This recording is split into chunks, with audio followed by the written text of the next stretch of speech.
Le fils d'un millionnaire a mis enceinte une jeune femme de ménage. Pour préserver son image, il a décidé de la renvoyer du manoir. Des années plus tard, les médias sont restés bouche bée devant le destin de la jeune femme. L'ex-femme de ménage montrait désormais la force d'une femme déterminée. Le soleil se levait à peine lorsque Marie-Claire franchit les imposants portails du manoir des Beaumont. Ses pas hésitants sur les graviers du jardin résonnaient comme des tambours à ses oreilles, tandis qu'elle ajustait nerveusement son uniforme tout neuf. À 14 ans, elle portait sur ses épaules la responsabilité d'aider sa famille, et cet emploi d'aide ménagère représentait son unique espoir. Le manoir se dressait majestueusement devant elle, ses fenêtres en miroir reflétant le ciel matinal.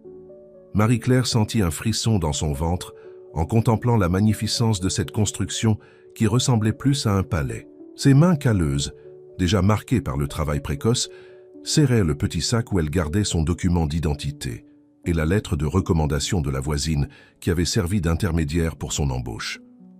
Madame Girard, la gouvernante d'âge mûr à l'expression sévère, l'accueillit à l'entrée du personnel. Ses yeux scrutateurs examinèrent Marie-Claire de la tête aux pieds comme si elle évaluait une marchandise. « Tu es bien jeune », observa-t-elle d'un ton désapprobateur, mais Madame Beaumont a insisté pour donner une chance à la protégée de Madame Dubois. Nous verrons si tu es à la hauteur. La jeune fille suivit la gouvernante dans les couloirs étincelants, absorbant chaque détail de l'environnement, luxueux. Les tableaux sur les murs semblaient l'observer et le sol en marbre italien reflétait son visage anxieux. L'odeur des produits de nettoyage se mêlait au parfum raffiné qui semblait émaner des murs eux-mêmes. Pendant la visite des dépendances de la maison, Madame Girard expliquait méticuleusement chaque tâche que Marie-Claire devrait accomplir. La liste semblait interminable. Nettoyer les chambres d'amis, aider à l'organisation de la buanderie, polir l'argenterie de la salle à manger, entre autres tâches. « Et souviens-toi, avertit la gouvernante, les membres de la famille sont réservés et discrets. Ne leur adresse pas la parole à moins d'être directement questionnés, surtout aux jeunes messieurs. » C'est précisément à ce moment-là que Marie-Claire le vit pour la première fois. Pierre-Henri Beaumont, le fils cadet de la famille, descendait les escaliers avec l'aisance propre à ses 17 ans. Ses cheveux sombres tombaient négligemment sur ses yeux verts, héritage de sa mère portugaise, et son sourire insouciant illuminait l'atmosphère. Le cœur de Marie-Claire s'accéléra involontairement. Pierre-Henri passa devant elle comme si elles étaient invisibles, mais au dernier instant, leurs regards se croisèrent. Ce ne fut qu'une fraction de seconde, mais suffisant pour que la jeune fille sente ses joues s'enflammer. Les jours se transformèrent en semaines, et Marie-Claire s'adapta à la routine du manoir. Elle apprit à se déplacer silencieusement dans les pièces, à anticiper les besoins des habitants, à se rendre utile sans se faire remarquer. Mais il était impossible de ne pas remarquer Pierre-Henri.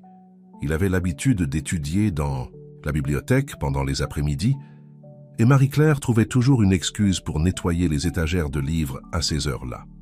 Parfois, elle surprenait le jeune héritier en train de l'observer dans le reflet des fenêtres, mais tous deux feignaient de ne pas remarquer la tension croissante entre eux. Ce fut par un après-midi pluvieux d'automne que tout changea. Marie-Claire rangeait les livres sur l'étagère la plus haute, en équilibre précaire sur une échelle, lorsqu'elle sentit sa présence derrière elle. La surprise lui fit perdre l'équilibre, mais avant qu'elle ne tombe, elle sentit les bras forts de Pierre-Henri la rattraper. « Tu aurais pu te blesser » murmura-t-il, la tenant encore. Leur visage était trop proche et son parfum l'enivrait. « Excusez-moi, monsieur » essaya-t-elle de se dégager, consciente de l'inconvenance de cette situation. « Pierre » corrigea-t-il, « doucement. Appelle-moi Pierre. » À partir de ce jour, ils entamèrent un jeu dangereux de regards et de rencontres furtives. Pierre commença à apparaître par coïncidence aux endroits où elle travaillait. Des conversations chuchotées dans les couloirs vides, des frôlements de mains en se croisant, des sourires complices échangés en cachette. Marie-Claire savait qu'elle jouait avec le feu. Les paroles de Madame Girard résonnaient dans son esprit comme un avertissement constant, mais son cœur d'adolescente ne pouvait résister au charme du jeune héritier. Pierre, quant à lui, semblait de plus en plus envoûté par la simplicité et la douceur de la jeune employée. Un soir où la famille était sortie pour un événement caritatif, Pierre la surprit dans la cuisine. Sans dire un mot, il prit ses mains dans les siennes et l'embrassa. Ce fut un baiser doux et inexpérimenté, propre à la jeunesse de tous deux, mais chargée de promesses silencieuses. « C'est de la folie », murmura Marie-Claire lorsqu'ils se séparèrent enfin. « Peut-être », répondit Pierre, caressant son visage, « mais je n'ai jamais rien ressenti d'aussi juste de toute ma vie. » Ce qui avait commencé comme une romance adolescente grandit en intensité. Des rencontres secrètes dans le jardin après le travail, des billets cachés entre les pages des livres de la bibliothèque, des promesses chuchotées dans l'ombre. Pierre parlait de s'enfuir ensemble, d'affronter sa famille, d'un avenir qui semblait appartenir à un conte de fées. Marie-Claire se permit de rêver. Elle oublia les différences sociales, la désapprobation certaine de sa famille à lui, les risques qu'elle courait. À 17 ans, Pierre avait le pouvoir de lui faire croire que l'amour pouvait surmonter tous les obstacles, mais le destin avait d'autres plans pour cette romance interdite. Et par un matin de printemps, alors que le jardin du manoir explosait en couleurs, Marie-Claire découvrit qu'elle portait en son sein le fruit de cet amour impossible. La nouvelle, qui aurait dû être un motif de joie, tomba sur elle comme une sentence. La découverte de la grossesse transforma le conte de fées en cauchemar. Marie-Claire passa des jours à essayer de rassembler le courage de le dire à Pierre, tout en luttant contre les nausées matinales et la peur qui grandissait dans sa poitrine. Ses mains tremblaient en nettoyant les couloirs du manoir, et son cœur s'emballait chaque fois qu'elle entendait des pas s'approcher. Ce fut un jeudi après-midi qu'elle réussit enfin à remettre à Pierre un billet, lui demandant de la retrouver dans le jardin après que tout le monde se soit endormi. Le jeune héritier arriva ponctuellement. Son visage éclairé par la pleine lune révélait l'inquiétude due au ton urgent du message. « Pierre, » commença-t-elle, sa voix dépassant à peine un murmure, « j'attends un enfant. Notre enfant. » Le silence qui suivit fut assourdissant. Pierre, toujours si éloquent, semblait avoir perdu la capacité de parler. Son visage passa par une série d'émotions, surprise, peur, confusion, et finalement, quelque chose que Marie-Claire ne put déchiffrer. « Tu es sûr ?» fut tout ce qu'il parvint à dire, sa voix étranglée. « Absolument, » répondit-elle, sentant les larmes commencer à couler. « Qu'allons-nous faire ?» Pierre passa ses mains dans ses cheveux, un geste qu'elle connaissait bien, signe de son anxiété. « J'ai besoin de temps pour réfléchir, dit-il finalement. Je dois trouver un moyen de le dire à mes parents, de résoudre ça. » Mais le temps n'était pas de leur côté. Le lendemain matin, Marie-Claire fut convoquée dans le bureau principal du manoir. Son cœur faillit s'arrêter en voyant non seulement les parents de Pierre, mais aussi Madame Girard et un avocat de la famille, assis autour de l'imposant bureau en acajou. Alors c'est vrai, la voix de Madame Beaumont trancha l'air comme un rasoir. « La petite bonne a séduit mon fils. » Marie-Claire sentit le sol se dérober sous ses pieds. Comment avait-il découvert? Ses yeux cherchèrent instinctivement Pierre, mais il n'était pas présent. « Madame, essaya-t-elle d'expliquer, mais elle fut interrompue par Monsieur Beaumont. « Nous ne voulons pas entendre vos excuses, » déclara-t-il froidement. « Nous avons déjà pris notre décision. Vous serez dûment indemnisé financièrement pour garder le silence sur cet incident. Et vous ne vous approcherez plus jamais de cette famille. » « Mais le bébé, » protesta Marie-Claire, ses mains protégeant instinctivement son ventre encore plat. « Quel bébé ?» rit Madame Beaumont sans humour. « Vous pensez que nous croyons cette histoire ? Il est évident que vous essayez de faire un coup d'argent. » L'avocat poussa une enveloppe à travers la table. « Voici une somme généreuse et un billet de bus pour votre ville natale. Je vous suggère d'accepter et de partir immédiatement. »« Puis-je au moins parler à Pierre ?» demanda-t-elle, sa voix tremblante. « Pierre est en route pour l'Europe, » informa Madame Beaumont avec un sourire cruel. « Un échange d'urgence. Il ne veut pas vous voir. » Les mots frappèrent Marie-Claire comme une gifle. Pierre était parti sans lui dire au revoir, sans se battre pour elle, sans même savoir qu'il allait être père. Ou peut-être le savait-il, et avait-il choisi de fuir la responsabilité. Madame Girard l'escorta jusqu'à sa chambre à l'arrière de la maison, observant pendant qu'elle rassemblait ses maigres effets personnels. « Je vous avais prévenu à propos des jeunes messieurs, » dit la gouvernante, sa voix étonnamment douce. Mais le cœur jeune écoute rarement les conseils. Avec une petite valise et l'enveloppe contenant l'argent qu'elle ne voulait pas, mais dont elle savait qu'elle aurait besoin, Marie-Claire quitta le manoir des Beaumont. Le soleil de l'après-midi projetait de longues ombres sur le jardin où, il n'y a pas si longtemps, elle et Pierre avaient échangé des serments d'amour éternel. Marchant sans but dans les rues de la ville, Marie-Claire se sentait complètement perdue. Elle ne pouvait pas rentrer chez elle, ses parents ne comprendraient ni n'accepteraient jamais sa situation. Elle n'avait pas d'amis dans la grande ville, ni de qualification autre que l'école primaire inachevée. C'est alors que, assise sur un banc de parc essayant de décider de son prochain pas, un vent fort arracha quelques papiers de la mallette d'un homme qui passait pressé. Sans réfléchir, elle se leva et courut pour aider à ramasser les documents éparpillés. « Merci beaucoup », dit l'homme, un monsieur d'âge mûr avec un badge de police accroché à sa ceinture. « Ce sont des documents importants du commissariat. » Marie-Claire rendit les papiers, ses mains tremblant encore sous le coup de l'émotion des événements récents. L'homme, qui se présenta comme le commissaire Robert Martin, remarqua son état troublé. « Tout va bien, mademoiselle » demanda-t-il, avec une réelle préoccupation. Quelque chose dans la voix paternelle du commissaire fit que les larmes, retenues depuis si longtemps, débordèrent enfin. Entre les sanglots, Marie-Claire se surprit à raconter son histoire à cet étranger qui l'écoutait avec attention et compassion. « Venez avec moi, dit-il après avoir entendu tout le récit. Je connais un endroit où vous pourrez rester pour le moment et peut-être même trouver un travail. » À ce moment-là, sans le savoir, Marie-Claire faisait son premier pas vers une nouvelle vie. Une vie qu'elle construirait de ses propres mains, non plus comme la jeune fille naïve qui rêvait de contes de fées, mais comme une femme déterminée à créer un avenir digne pour elle et son enfant. Le restaurant Saveur et Affection n'avait pas le glamour du manoir des Beaumont, mais pour Marie-Claire, il représentait un nouveau départ. Le commissaire Robert la présenta à Madame Louise, propriétaire de l'établissement, une dame de 60 ans aux cheveux gris et au sourire accueillant. Le petit restaurant se trouvait dans un quartier modeste, mais avait une clientèle fidèle, principalement des travailleurs du commerce local. « Expérience en cuisine ?» demanda Madame Louise, observant la jeune fille avec des yeux attentifs. « Seulement les bases que j'ai apprises à la maison », répondit timidement Marie-Claire. « Mais j'apprends vite et je n'ai pas peur du travail. » Madame Louise échangea un regard significatif avec le commissaire Robert, qui acquiesça discrètement. « Eh bien, dit-elle, j'ai besoin de quelqu'un pour aider en cuisine et en salle. Le travail est dur et le salaire modeste, mais nous offrons un logement dans la petite chambre de derrière et 3 repas par jour. » Marie-Claire sentit les larmes lui monter aux yeux, cette fois de gratitude. « Quand puis-je commencer ?»« Tout. »« De suite, » répondit Madame Louise lui tendant un tablier. « La première leçon est que dans ma cuisine, personne ne reste inactif. » Les premiers jours furent un test de résistance physique et émotionnelle. Marie-Claire se levait avant le lever du soleil pour aider à la préparation du petit déjeuner, passait la journée entre casseroles et assiettes et ne se reposait qu'après le départ du dernier client du restaurant.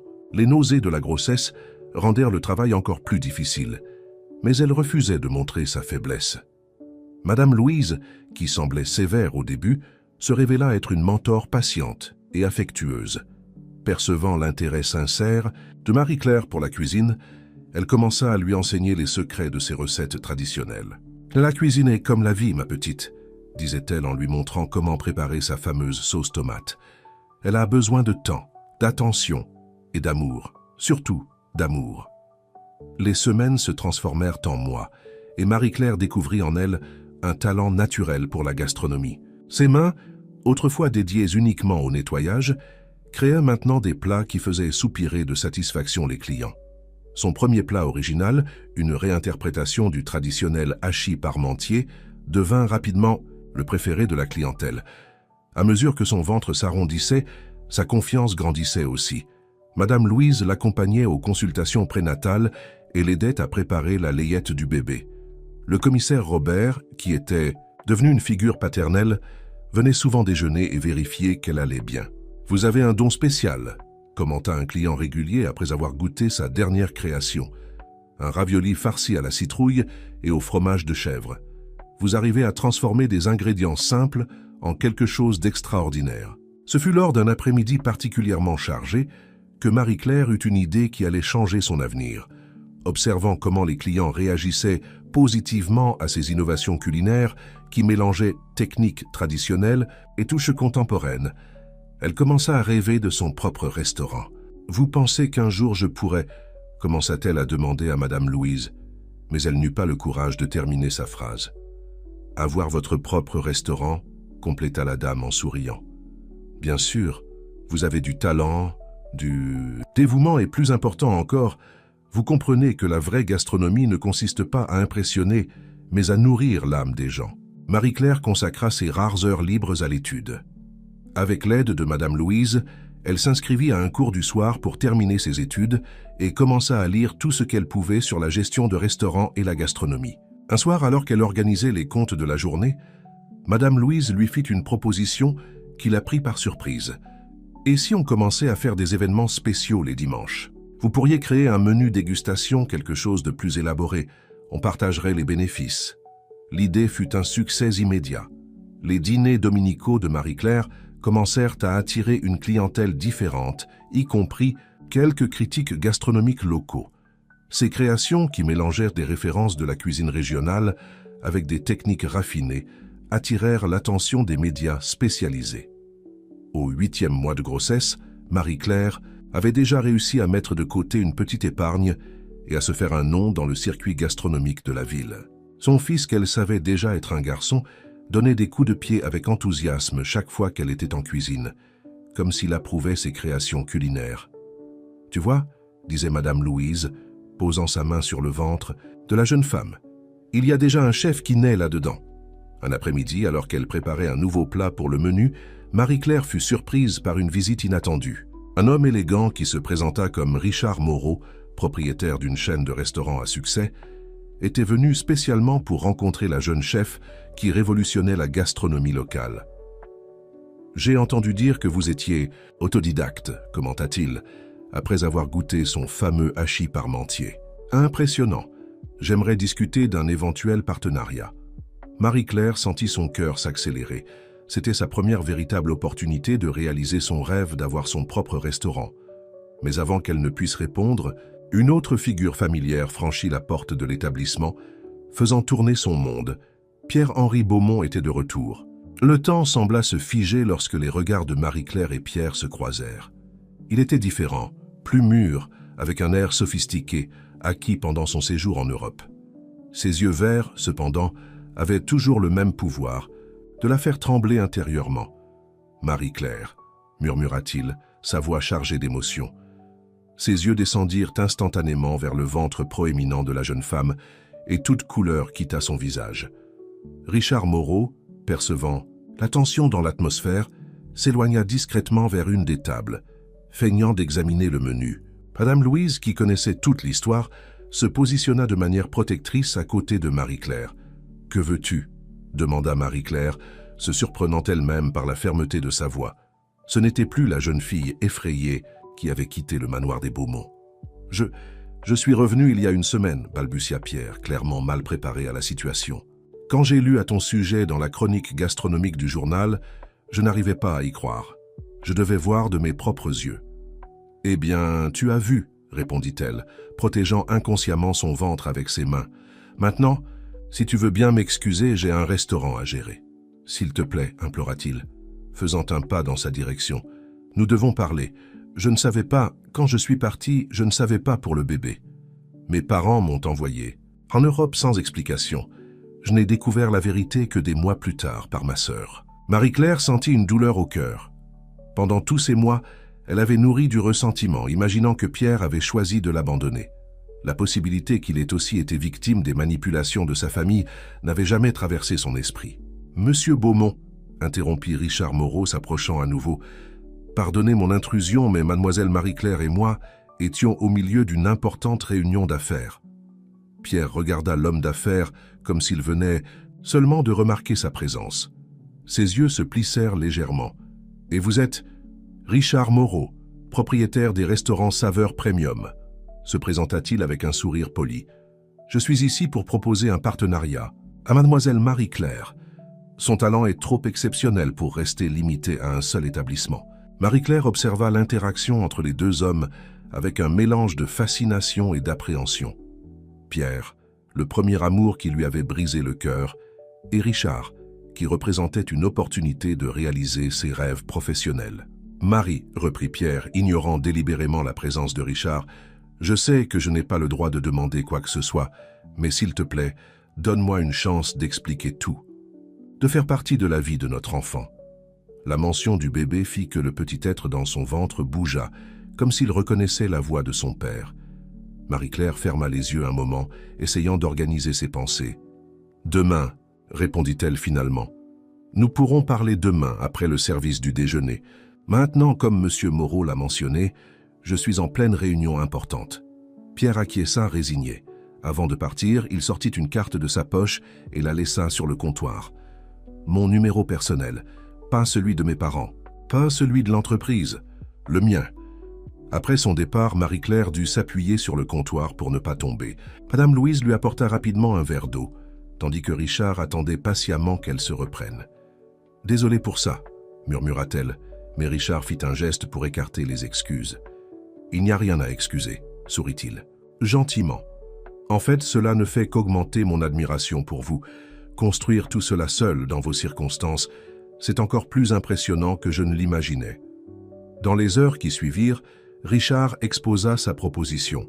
Il voulait ouvrir un nouveau restaurant, plus sophistiqué que les précédents, et offrait à Marie-Claire non seulement le poste de chef exécutif, mais aussi une participation dans l'entreprise. « Vous aurez une liberté créative totale, » assura-t-il. « Je veux que votre signature soit l'âme de l'endroit. Et bien sûr, nous pourrons adapter vos horaires quand le bébé naîtra. » La proposition était tentante. Plus que tentante, c'était pratiquement un rêve. Mais Marie-Claire demanda du temps pour réfléchir. Sa tête tournait avec les événements de la journée.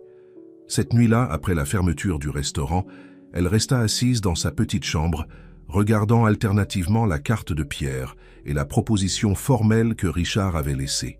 Son fils bougeait inquiet dans son ventre, comme s'il participait à son agitation. « Qu'en penses-tu, petit ?» chuchota-t-elle, caressant son ventre.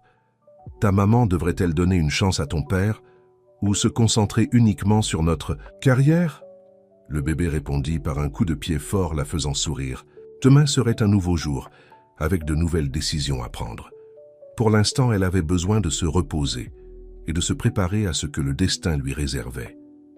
Le lendemain matin se leva avec une fine pluie qui semblait refléter l'inquiétude dans le cœur de Marie-Claire. Elle arriva plus tôt que d'habitude au restaurant, cherchant dans la routine de la cuisine la paix dont son esprit avait besoin. Tout en préparant la pâte du pain du jour, son esprit vagabondait entre les possibilités qui se présentaient à son horizon. « Tu n'as pas bien dormi, n'est-ce pas ?» demanda Madame Louise, entrant dans la cuisine et remarquant les cernes sous les yeux de la jeune femme. « Comment aurais-je pu ?» répondit Marie-Claire, pétrissant la pâte avec plus de force que nécessaire. « En une seule journée, le père de mon enfant et une proposition qui pourrait changer ma vie professionnelle apparaissent. On dirait que le destin a décidé de jouer avec moi. » Madame Louise s'approcha, posant une main affectueuse sur son épaule. « Parfois, le destin ne joue pas.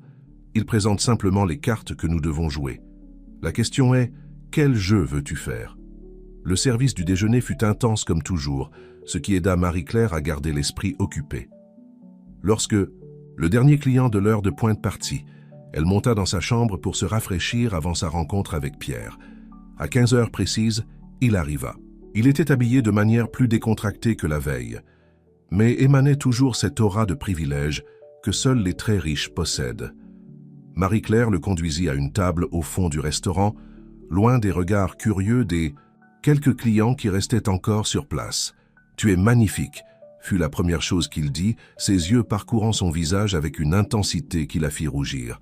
« Pierre, s'il te plaît, » l'interrompit-elle. « Allons droit au but. Pourquoi ? Es-tu ici ?»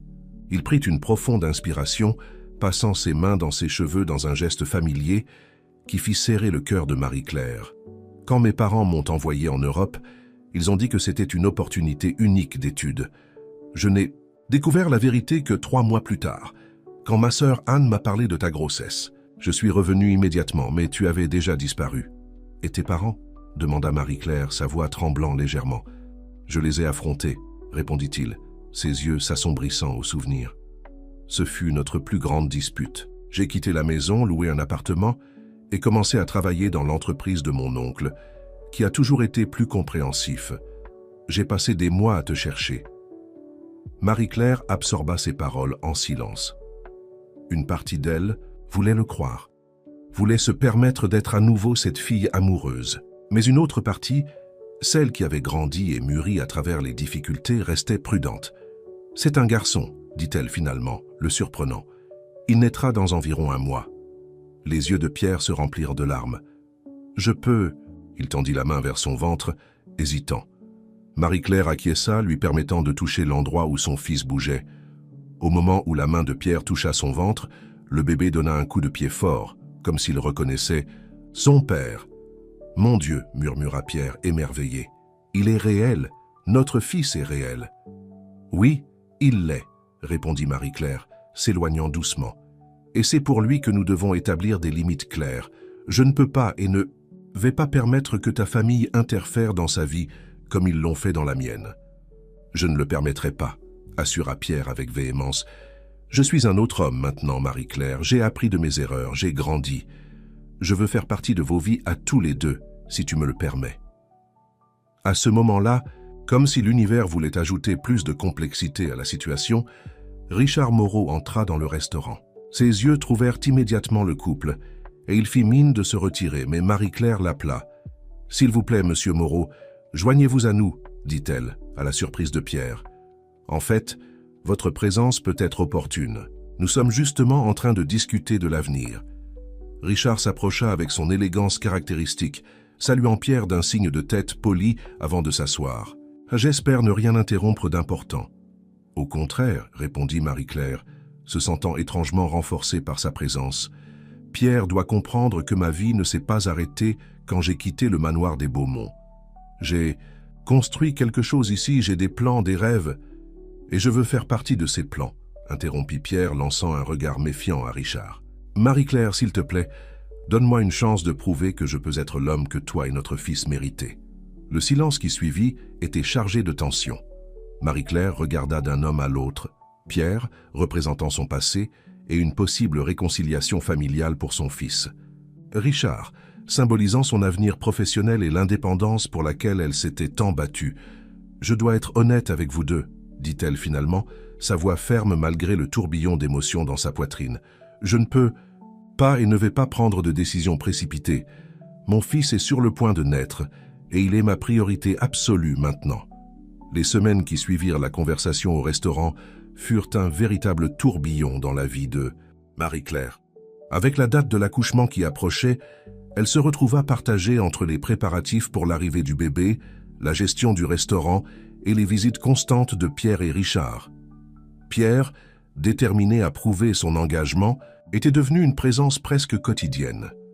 Il arrivait chargé de sacs de vêtements pour le bébé, de livres sur la paternité et, occasionnellement, d'ingrédients exotiques qu'il savait que Marie-Claire adorerait essayer dans ses recettes. Son dévouement était évident, et peu à peu Marie-Claire sentait les murailles qu'elle avait construites autour de son cœur commencer à s'effriter. Richard, d'autre part, maintenait une distance respectueuse, mais continuait à faire pression, gentiment pour une réponse concernant sa proposition d'affaires. Il argumentait que le nouveau restaurant pourrait offrir une vie plus confortable à Marie-Claire et son fils, en plus d'être une plateforme pour qu'elle réalise tout son potentiel culinaire. « Pensez-y comme une opportunité de croissance, » disait-il, ses yeux brillants d'un enthousiasme sincère. « Vous avez un don, Marie-Claire. Le monde mérite de goûter vos créations. » Madame Louise observait toute la situation avec un mélange d'inquiétude et d'amusement. « Ma petite », commenta-t-elle un après-midi, tout en aidant Marie-Claire à organiser la layette du bébé. « Tu as 2 hommes à tes pieds et un restaurant qui marche. Qui aurait cru que cette jeune fille effrayée qui est arrivée ici il y a des mois se transformerait en une femme si courtisée ?» Marie-Claire ne put s'empêcher de rire, mais son rire se transforma vite en une expression pensive. « Parfois je me demande si je mérite tout ça, Madame Louise. J'ai peur de faire le mauvais choix et de nuire à mon fils. » La dame prit ses mains dans les siennes, la regardant dans les yeux avec sérieux. « Écoute bien, ma fille, tu mérites tout le succès et le bonheur du monde. Tu as traversé tant de choses, et pourtant tu as gardé ton intégrité et ta bonté.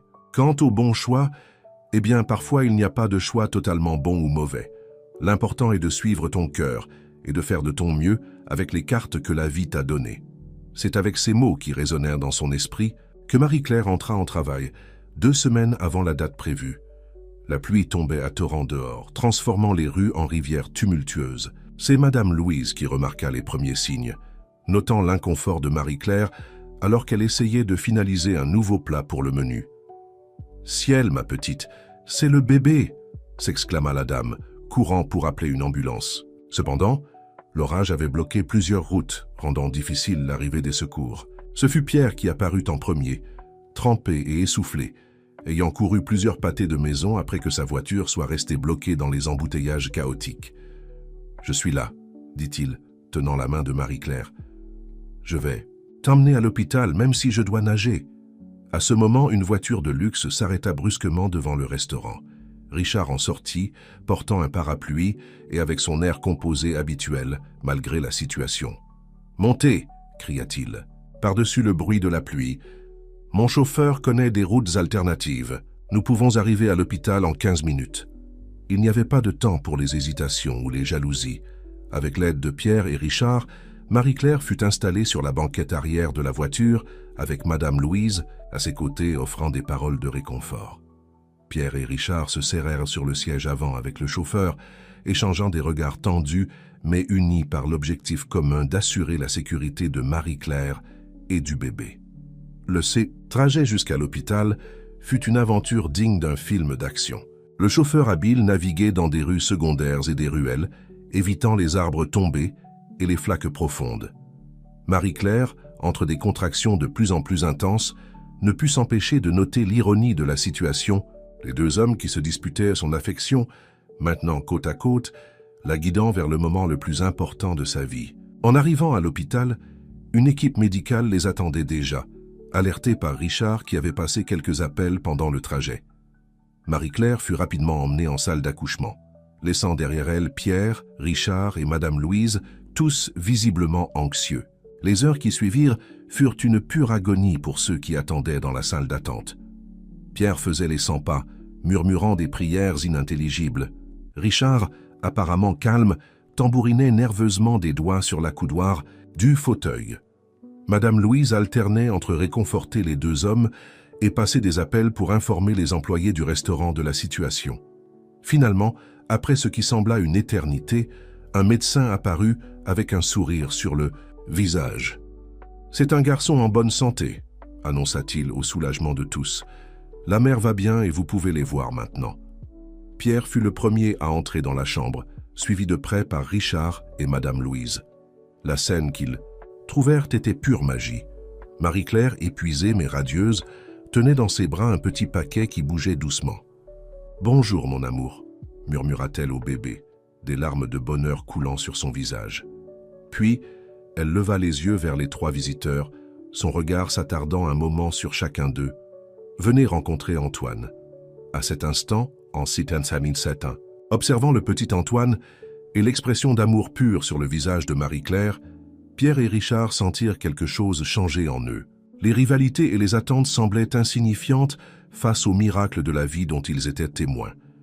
Marie-Claire, quant à elle, regardant son fils puis les personnes qui l'entouraient, le père de son enfant, l'homme qui lui offrait un avenir brillant, et la femme qui était devenue sa seconde mère, réalisa que sa vie s'était transformée d'une manière qu'elle n'aurait jamais pu imaginer. L'avenir était incertain, mais une chose était claire. Avec Antoine dans ses bras, elle était prête à affronter tous les défis qui se présenteraient. Les premiers mois après la naissance d'Antoine furent une montagne russe d'émotions et d'adaptation pour Marie-Claire. Le petit appartement au-dessus du restaurant, autrefois son refuge solitaire, était maintenant rempli de vie et des pleurs occasionnels d'un nouveau-né. Madame Louise, toujours présente, s'était transformée en une véritable grand-mère de substitution, aidant aux soins du bébé et s'assurant que Marie-Claire ait des moments de repos. Pierre, déterminé à remplir son rôle de père, était devenu une présence constante. Il apparaissait tous les matins avant d'aller travailler, apportant souvent le petit déjeuner à Marie-Claire et restant pour aider avec la première tétée de la journée. Le soir, il revenait pour lire des histoires à Antoine, même si le bébé était trop petit pour comprendre. « Il reconnaît ma voix », insistait Pierre, son visage s'illuminant chaque fois qu'Antoine réagissait à ses sons. Richard, quant à lui, maintenait une distance respectueuse mais ne manquait pas de montrer son soutien. Chaque semaine, il envoyait des paniers avec des produits gastronomiques et des ingrédients rares, toujours accompagnés d'un mot d'encouragement sur son impatience de voir les nouvelles créations culinaires que Marie-Claire ferait quand elle serait prête à retourner en cuisine. Ce fut lors d'une de ces visites nocturnes de Pierre, environ 3 mois après la naissance d'Antoine, que Marie-Claire décida finalement d'aborder l'éléphant dans la pièce. « Pierre, commença-t-elle après avoir couché le bébé, nous devons parler de l'avenir. » Il acquiesça, son visage prenant une expression sérieuse. « Je sais. En fait, j'y ai beaucoup réfléchi. » Marie-Claire prit une profonde inspiration, rassemblant son courage. « Tu as été merveilleux avec Antoine et je t'en suis reconnaissante. Mais je ne peux pas ignorer tout ce qui s'est passé. La façon dont ta famille m'a traité, comment j'ai été chassé. »« Je comprends, » interrompit doucement Pierre. « Et je veux que tu saches que j'ai à nouveau confronté mes parents. Je leur ai dit que soit ils t'acceptent, toi et Antoine, comme faisant partie de la famille, soit ils ne me reverront plus. » Marie-Claire cligna des yeux, surprise. « Tu as fait ça ?»« Oui, » confirma-t-il, prenant ses mains dans les siennes. « Marie-Claire, je sais que j'ai commis des erreurs dans le passé, mais je veux arranger les choses. Je veux que nous soyons une vraie famille. » Son cœur s'accéléra. C'était tout ce dont elle avait rêvé quand elle était enceinte et seule. Mais maintenant, « Pierre, je ne sais pas si je peux, » dit-elle finalement, les larmes lui montant aux yeux. « J'ai tellement grandi ces derniers mois, j'ai découvert une force que je ne savais pas avoir. Et il y a le restaurant, ma carrière. La proposition de Richard, » compléta Pierre, une touche d'amertume dans sa voix. Marie-Claire acquiesça. « Je ne peux pas nier que c'est une opportunité incroyable, mais ce n'est pas seulement ça. C'est à propos de qui je suis devenu, de qui je veux être pour Antoine. » Pierre resta silencieux un moment, digérant ses paroles. Quand il parla à nouveau, sa voix était chargée d'émotion. « Je comprends. Et j'admire la femme que tu es devenue. Je demande juste que tu me donnes la chance de faire partie de vos vies, même si ce n'est pas de la façon que j'espérais. » Cette nuit-là, après le départ de Pierre, Marie-Claire s'assit à côté du berceau d'Antoine, observant son fils dormir paisiblement. Les paroles de Madame Louise résonnaient dans son esprit. Parfois, il n'y a pas de choix totalement bon ou mauvais. Le lendemain matin, elle se réveilla avec une clarté qu'elle n'avait pas ressentie depuis des mois. Après avoir nourri Antoine et l'avoir laissé aux soins de Madame Louise, Marie-Claire prit le téléphone et passa 2 appels importants. Le premier fut pour Richard. « Je suis prête à discuter des détails du partenariat, » dit-elle, sentant une vague d'excitation en prononçant ces mots. « Mais j'ai quelques conditions. » Richard, visiblement satisfait, accepta de la rencontrer cette semaine-là pour régler les détails. Marie-Claire précisa qu'elle voulait garder une certaine autonomie créative et qu'elle aurait besoin d'un espace dans le nouveau restaurant pour Antoine, pour les moments où elle devrait l'amener au travail. Le deuxième appel fut pour Pierre. « J'aimerais que tu viennes dîner avec nous ce soir, » invita-t-elle. « Nous avons beaucoup à discuter sur l'avenir d'Antoine. » Ce soir-là, avec Antoine dormant tranquillement dans la chambre d'à côté, Marie-Claire, Pierre et Madame Louise s'assirent à la table de la petite cuisine. L'arôme d'un ragoût fraîchement préparé remplissait l'atmosphère. Marie-Claire, observant attentivement la réaction de Pierre. « Mais cela ne signifie pas que je veux que tu sois hors de nos vies, au contraire. » Elle proposa alors un arrangement. Pierre continuerait à avoir un accès illimité à Antoine, participant activement à son éducation. Ils établiraient une routine de visite et de responsabilités partagées. Quant à leur relation, Marie-Claire suggéra qu'ils avancent pas à pas, reconstruisant la confiance et l'amitié avant toute autre chose. Le plus important est qu'Antoine grandisse en sachant qu'il est aimé, conclut-elle, par nous tous. Pierre, bien que visiblement ému, acquiesça en accord. « C'est plus que je ne pouvais demander, » dit-il, la voix étranglée. « Merci de me donner cette chance. » Madame Louise, qui avait écouté tout cela en silence, se manifesta enfin.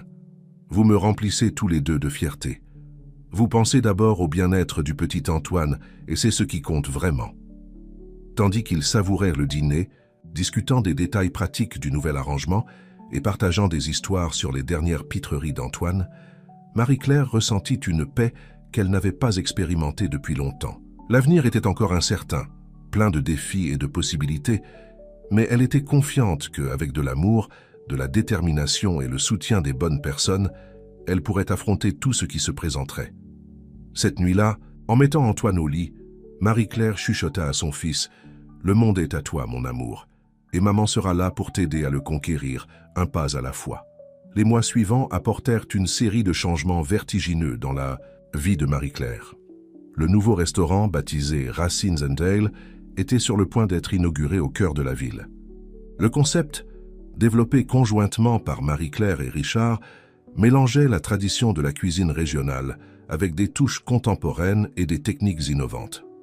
La rénovation de l'espace battait son plein, Marie-Claire partageant son temps entre la supervision des travaux, la création du menu inaugural et les soins à Antoine qui fêtait déjà son premier anniversaire.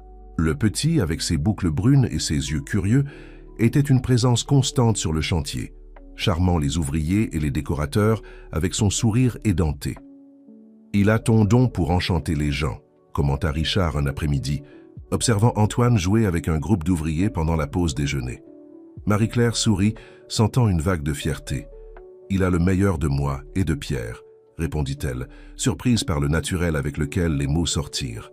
La relation entre Marie-Claire et Pierre avait évolué vers un partenariat solide et respectueux. Bien qu'ils ne soient pas romantiquement impliqués, ils partageaient les joies et les défis de la parentalité avec une harmonie que beaucoup de couples envieraient. Pierre était présent constamment les week-ends, emmenant Antoine en promenade, au parc ou à des séances de dégustation de petits pots gourmets préparés par Marie-Claire. La famille de Pierre, initialement résistante, commençait à donner des signes de rapprochement. Sa mère, Madame Beaumont, avait envoyé une poussette dernier cri comme cadeau d'anniversaire pour Antoine. Marie-Claire, après mûre réflexion, décida d'accepter le geste comme un premier pas vers une possible réconciliation. Pendant ce temps, le Saveur and Affection continuait ses opérations sous les soins de Madame Louise, qui refusait de prendre complètement sa retraite. « Cet endroit est ma vie », disait-elle, « et c'est maintenant ma façon de contribuer à l'avenir du petit Antoine. » Ce fut lors d'un après-midi particulièrement chargé, avec Marie-Claire équilibrant Antoine sur un bras tout en essayant de finaliser le menu de dégustation de l'autre, qu'elle eut une épiphanie culinaire. « Et si on mélangeait les traditions ?» murmura-t-elle pour elle-même, les yeux brillants de l'idée qui se formait. Richard, qui était à proximité en train de discuter des détails de la cave à vin avec le sommelier, s'approcha intrigué. « Quelle tradition ?»« Toutes !» s'exclama Marie-Claire enthousiasmée. « La cuisine régionale que j'ai apprise avec Madame Louise, les techniques raffinées que vous m'avez présentées, même certains plats que la mère de Pierre a mentionnés, comme étant une tradition dans sa famille. » L'idée était audacieuse. Créer un menu qui raconterait non seulement l'histoire de Marie-Claire, mais l'histoire de tous ceux qui avaient contribué à son parcours.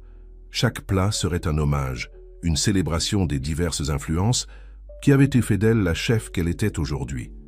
Richard, initialement sceptique, fut conquis par l'enthousiasme de Marie-Claire.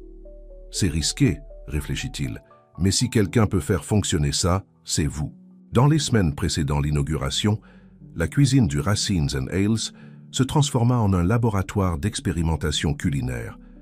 Marie-Claire travaillait sans relâche, testant des combinaisons, ajustant les assaisonnements, cherchant l'équilibre parfait entre innovation et tradition. Pierre, en apprenant le concept, s'offrit pour servir d'intermédiaire dans une conversation entre Marie-Claire et sa mère, cherchant à récupérer d'anciennes recettes de la famille Beaumont. La rencontre, initialement tendue, finit par se transformer en un après-midi étonnamment agréable, Madame Beaumont partageant des histoires sur des plats qui s'étaient transmis de génération en génération. La soirée d'inauguration arriva dans un tourbillon d'émotions. Le restaurant était éblouissant, avec sa décoration qui mélangeait des éléments rustiques et modernes. La liste des invités était un reflet de la vie même de Marie-Claire, des célébrités et des critiques gastronomiques aux anciens, clients fidèles du Saveur and Affection. Quelques instants avant l'ouverture des portes, Marie-Claire réunit son équipe dans la cuisine. Regardant les visages anxieux et pleins d'attentes autour d'elle, elle ressentit une vague de gratitude. « Chacun d'entre vous, commença-t-elle, la voix chargée d'émotion, représente une partie importante du voyage qui nous a amenés jusqu'ici. Cette soirée n'est pas seulement une question de nourriture, il s'agit de connexion, d'honorer nos racines tout en osant prendre notre envol vers de nouveaux horizons. » Le menu de dégustation fut un succès retentissant. Chaque plat racontait une histoire. L'amuse-bouche inspirée des premières recettes que Marie-Claire avait apprises avec Madame Louise. L'entrée, une réinterprétation sophistiquée du hachis parmentier qui l'avait rendu célèbre.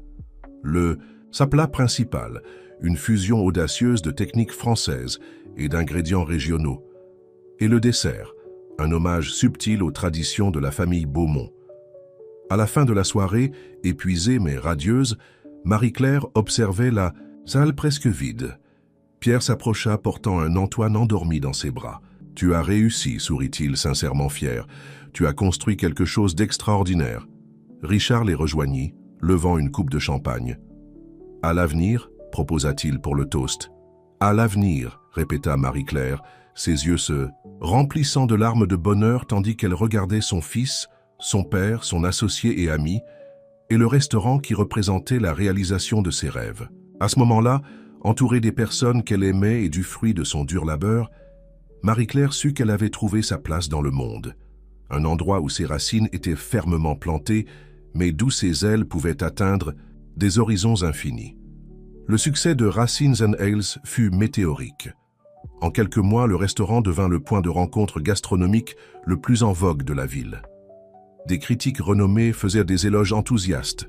Des célébrités faisaient la queue pour obtenir une table. Et la liste d'attente pour les réservations s'étendait sur des semaines.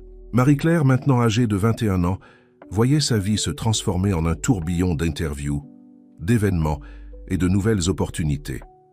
Son histoire de réussite, alliée à son talent culinaire indéniable, faisait d'elle une icône inspirante pour les jeunes chefs de tout le pays. Cependant, le véritable défi pour Marie-Claire était de maintenir l'équilibre entre sa célébrité croissante et ses responsabilités de mère. Antoine, maintenant âgé de presque 2 ans, était un petit garçon intelligent et plein d'énergie qui demandait une attention constante. « Maman, raconte l'histoire de la cuisinière magique », demandait Antoine tous les soirs, faisant référence à la fable que Marie-Claire avait inventée sur une cuisinière qui transformait des ingrédients simples en plats merveilleux. Ces soirées avec Antoine étaient sacrées pour Marie-Claire. Peu importait à quel point elle était épuisée après une longue journée en cuisine, elle trouvait toujours l'énergie pour se consacrer à son fils. Pierre continuait d'être un père présent, s'occupant souvent d'Antoine pendant les événements nocturnes du restaurant. La dynamique entre eux s'était solidifiée en un partenariat respectueux et affectueux. « Tu sais » commenta Pierre un soir après avoir mis Antoine au lit. « Parfois, je me demande comment ça aurait été si nous ne nous étions pas séparés à l'époque. » Marie-Claire le regarda avec un mélange d'affection et de mélancolie. « Peut-être que nous n'aurions pas grandi de la façon dont nous avons grandi. Parfois, la distance nous enseigne des leçons que la proximité ne peut pas. » La conversation fut interrompue par la sonnerie du téléphone portable de Marie-Claire. C'était Richard, avec des nouvelles excitantes. « Marie, vous n'allez pas le croire ?» Sa voix débordait d'enthousiasme. « Nous avons reçu une invitation à participer au Goût du Monde à New York. » Le Goût du Monde était l'un des événements gastronomiques les plus prestigieux de la planète, réunissant les meilleurs chefs de divers pays. Être invité était un honneur réservé à peu de gens. Dans les jours qui suivirent, Marie-Claire se plongea dans les préparatifs de l'événement. Elle passait des heures dans la cuisine expérimentale du restaurant, testant et perfectionnant des recettes qui pourraient représenter non seulement la cuisine française, mais aussi son propre parcours culinaire. Ce fut pendant l'une de ces sessions d'expérimentation qu'elle eut une idée audacieuse. « Et si on emmenait Antoine avec nous à New York ?» proposa-t-elle à Pierre et Richard lors d'une réunion. La suggestion prit les 2 hommes par surprise. Richard, toujours pragmatique, exprima son inquiétude quant à la logistique. Pierre, en revanche, embrassa l'idée avec enthousiasme. « Ce serait incroyable pour lui, » argumenta Pierre. « Imagine les souvenirs que nous créerions ensemble. » Après beaucoup de discussions et une planification méticuleuse, il fut décidé Antoine accompagnerait Marie-Claire pour ses débuts internationaux. Le voyage à New York fut toute une aventure. Antoine, avec ses petits yeux écarquillés, absorbait chaque nouveauté avec une fascination enfantine. Du vol transatlantique à l'agitation des rues de Manhattan, tout était motif de découverte et de joie. L'événement en lui-même fut un tourbillon d'émotions.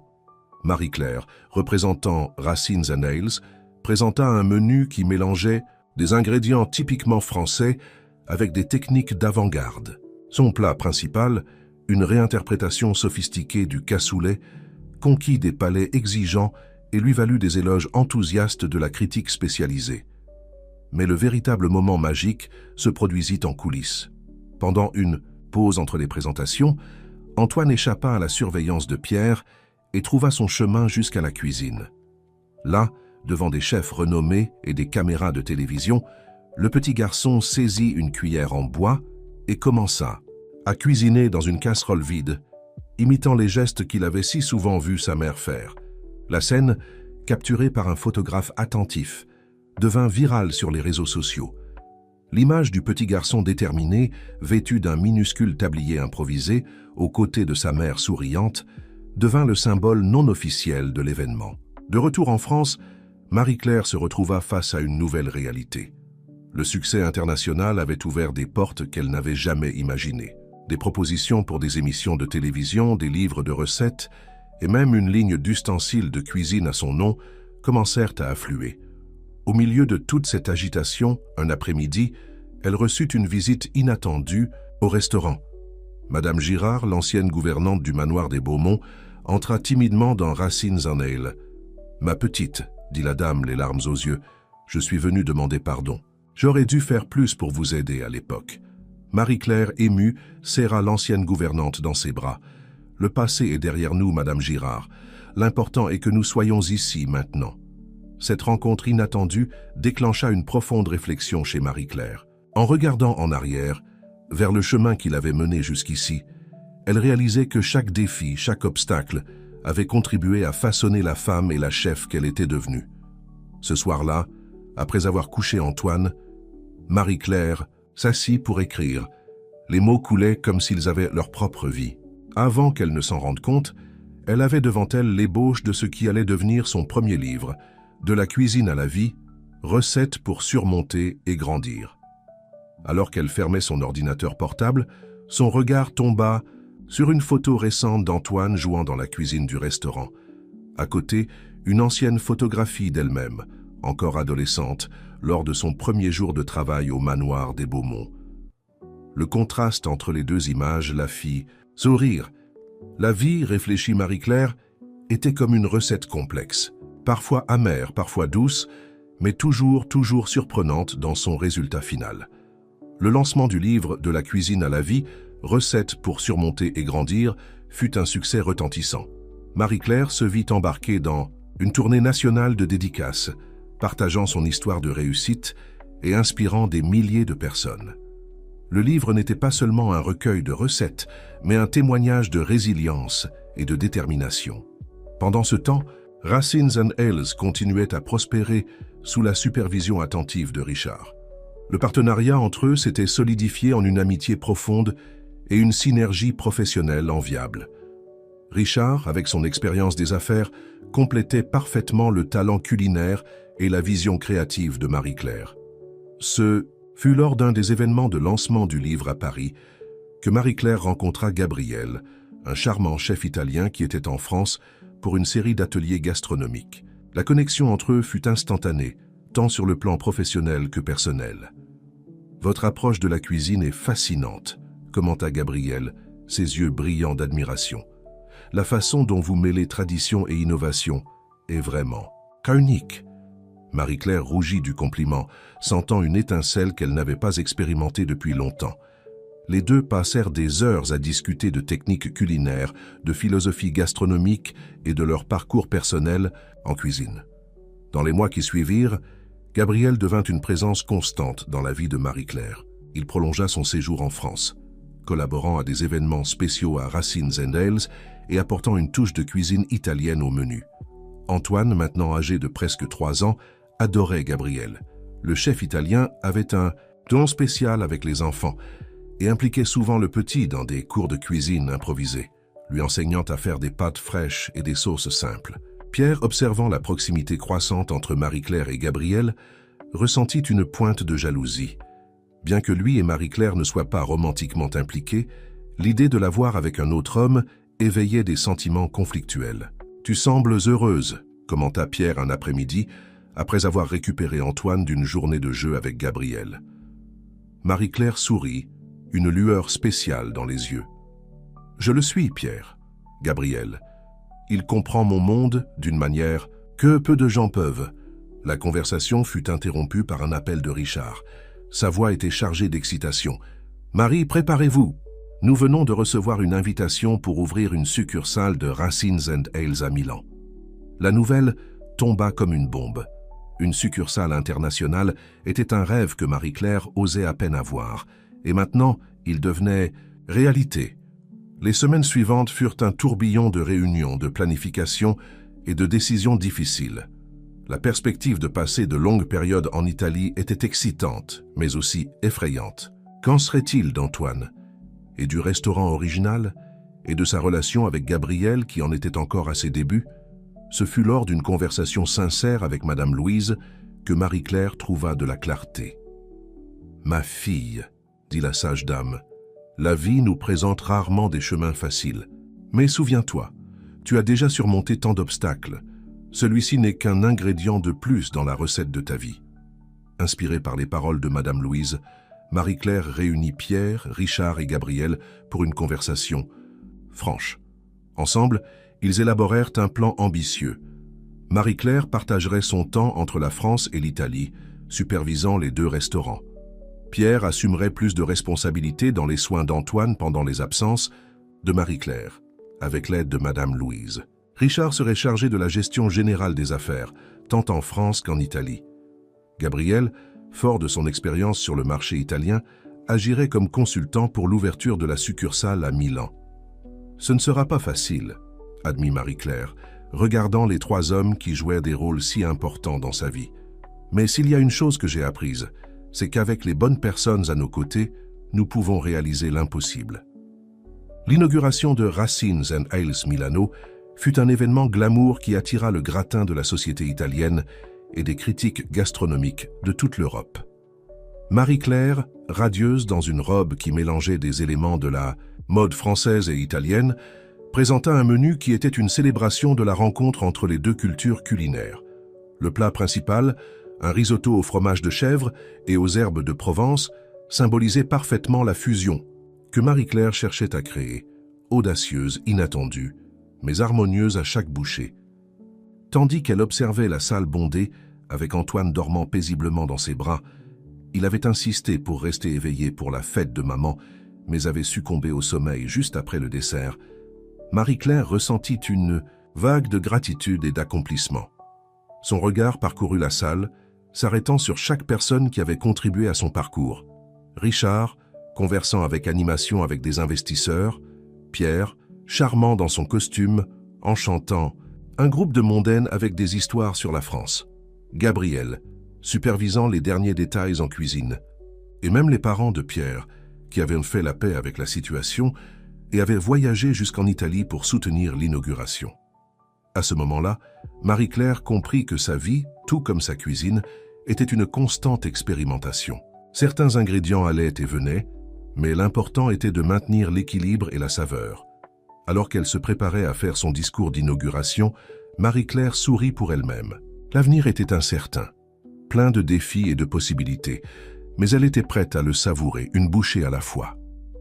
Les mois qui suivirent l'inauguration de Racines & Ales Milano furent une montagne russe d'émotions et de défis pour Marie-Claire.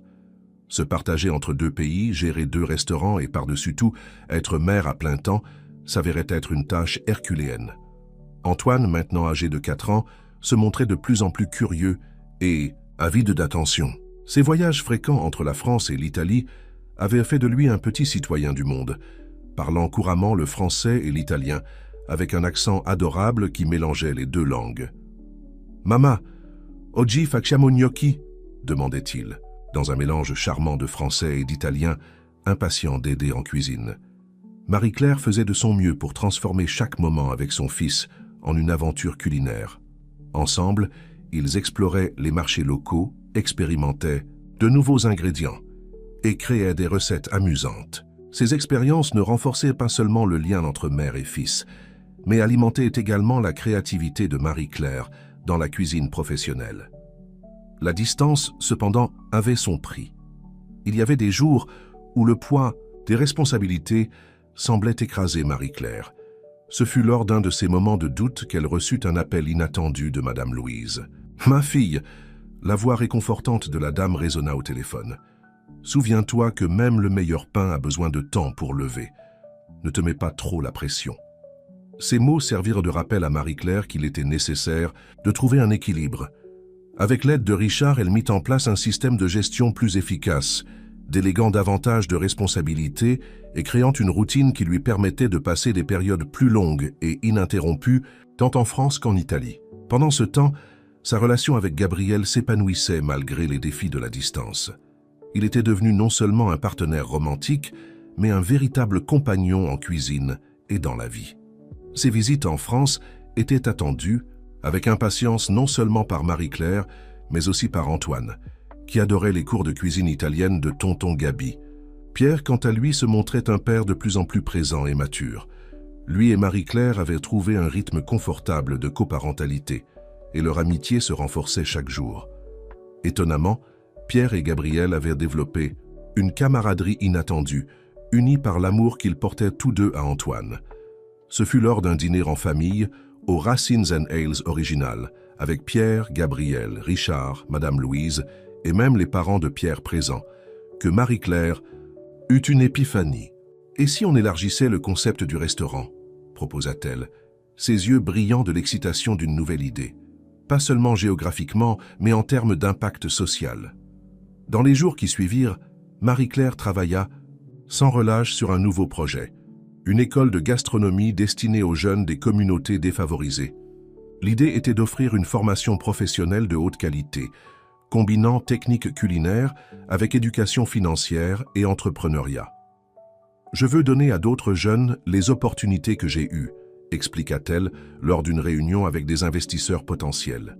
La cuisine peut être un puissant outil de transformation sociale. Le projet baptisé Graines culinaires gagna rapidement le soutien de chefs renommés, d'entrepreneurs et même du gouvernement.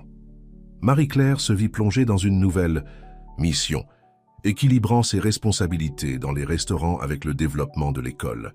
La première promotion de Graines culinaires fut inaugurée lors d'une cérémonie émouvante. Marie-Claire, les larmes aux yeux, observa 20 jeunes, chacun avec une histoire de réussite, portant fièrement leurs uniformes de chef. « Vous êtes l'avenir de la gastronomie », déclara-t-elle dans son discours d'ouverture. « Ne laissez personne vous dire le contraire. » Parmi les élèves se trouvait Julie, une jeune fille de 16 ans qui rappelait beaucoup à Marie-Claire celle qu'elle était quelques années auparavant. Timide, mais avec une lueur déterminée dans les yeux, Julie s'approcha de Marie-Claire après la cérémonie. « Chef, dit-elle, sa voix tremblant légèrement, votre histoire a changé ma vie. Un jour, je veux être comme vous. » Ces mots touchèrent Marie-Claire profondément. Elle serra la jeune fille dans ses bras, sentant le poids de la responsabilité et en même temps la joie de pouvoir faire la différence. Ce soir-là, de retour dans son appartement, Marie-Claire réfléchit à son parcours. D'une jeune fille effrayée travaillant comme femme de ménage à une chef reconnue internationalement et maintenant mentor pour une nouvelle génération de talents culinaires. La vie lui avait présenté des défis inimaginables, mais aussi des opportunités incroyables. Tandis qu'elle observait Antoine dormir paisiblement, un sourire se dessina sur ses lèvres. L'avenir était radieux, plein de possibilités et, plus important encore, rempli d'amour. Marie-Claire savait que, peu importe ce qui l'attendait, elle avait les bons ingrédients pour créer quelque chose de vraiment extraordinaire. Le succès du projet Graines culinaires dépassa toutes les attentes initiales. En seulement 2, l'école avait déjà formé plus de 100 jeunes talents, dont beaucoup avaient trouvé un emploi dans des restaurants renommés ou avaient ouvert leur propre entreprise. L'initiative de Marie-Claire attira l'attention des médias internationaux, donnant lieu à une série de reportages et de documentaires sur le pouvoir transformateur de la gastronomie. C'est au milieu de cette vague de reconnaissance que Marie-Claire reçut la nouvelle qui allait une fois de plus changer le cours de sa carrière. Elle avait été nommée pour le prix de chef de l'année par le prestigieux magazine Gastronomie Globale. La cérémonie de remise des prix devait avoir lieu à Paris, réunissant les plus grands noms de la cuisine mondiale. Marie-Claire, maintenant âgée de 26 ans, ressentait un mélange d'excitation et de nervosité en se préparant pour l'événement. « Tu le mérites, maman », s'exclama Antoine, maintenant âgé de 6 ans, tout en aidant Marie-Claire à choisir sa robe pour la cérémonie. Son italien était devenu impeccable, reflet des longs séjours à Milan. Le soir de la remise des prix, Marie-Claire était éblouissante dans une robe qui mêlait des éléments de la mode française et européenne, une métaphore parfaite de son parcours culinaire. À ses côtés, formant un comité de soutien, se trouvaient Gabriel, Pierre, Richard et, à sa surprise, Madame Louise, qui avait insisté pour faire son premier voyage international afin d'être présente à ce moment si spécial. Lorsque son nom fut annoncé comme gagnante, la salle explosa en applaudissements. Marie-Claire monta sur scène, ses jambes tremblant légèrement sous le poids de l'émotion. En regardant l'assemblée, elle vit des visages célèbres de la gastronomie mondiale, des critiques renommées et, plus importante encore, les personnes qui avaient été essentielles dans son parcours. « Ce prix, commença-t-elle, la voix chargée d'émotion, n'est pas seulement le mien. Il appartient à tous ceux qui ont cru en moi quand je doutais moi-même. Il est pour les jeunes de Graines Culinaires, qui m'apprennent chaque jour le vrai sens de la persévérance. Il est pour mon fils Antoine, qui me montre que la vie comme la cuisine est une découverte constante. » Elle fit une pause, ses yeux rencontrant ceux de Madame Louise dans l'assemblée. « Il est pour une femme incroyable qui m'a appris que l'ingrédient le plus important dans toute recette est l'amour. Et il est pour chaque client qui s'est assis à la table de mes restaurants, me faisant confiance pour nourrir non seulement leur corps, mais aussi leurs âmes. » Les paroles de Marie-Claire touchèrent profondément tous les présents. Beaucoup des chefs les plus renommés du monde se levèrent pour applaudir, reconnaissant non seulement son talent culinaire, mais aussi son impact social. Après la cérémonie, au milieu d'un déluge de félicitations et de demandes de photos, Marie-Claire fut surprise par une proposition inattendue. Un célèbre producteur de télévision l'aborda, enthousiasmé par l'idée de créer une émission de cuisine basée sur son histoire et le projet Graines Culinaires. « Imaginez l'impact que nous pourrions avoir », argumenta le producteur. « Votre histoire inspirant des millions de personnes, tout en enseignant des recettes et des techniques. Nous pourrions même inclure des segments montrant les progrès des élèves de l'école. » L'idée était tentante, mais Marie-Claire savait qu'elle aurait besoin de temps pour considérer toutes les implications. Elle jonglait déjà avec tant de responsabilités, les restaurants, l'école, sa vie personnelle. Ce soir-là, de retour à l'hôtel, Marie-Claire réunit son cercle intime pour une célébration privée. Gabriel prépara un dîner simple mais délicieux, utilisant des ingrédients locaux. Antoine, bien que luttant contre le sommeil, insista pour rester éveillé pour trinquer comme les grands. Tandis qu'il savourait le repas, la conversation dériva naturellement vers l'avenir. Richard parla de plans d'expansion pour Racines. Pierre mentionna la possibilité d'ouvrir une filiale de Graines Culinaires à Paris. Gabriel, avec une lueur dans les yeux, chuchota quelque chose à propos de s'enraciner de façon plus permanente en France. Madame Louise, observant tout cela de son regard sage, prit enfin la parole. « Ma chérie, regarde autour de toi. Vois ce que tu as construit, les vies que tu as touchées. Souviens-toi de cette jeune fille effrayée qui est arrivée dans ma cuisine il y a des années. Tu as transformé chaque obstacle en marche, chaque critique en motivation.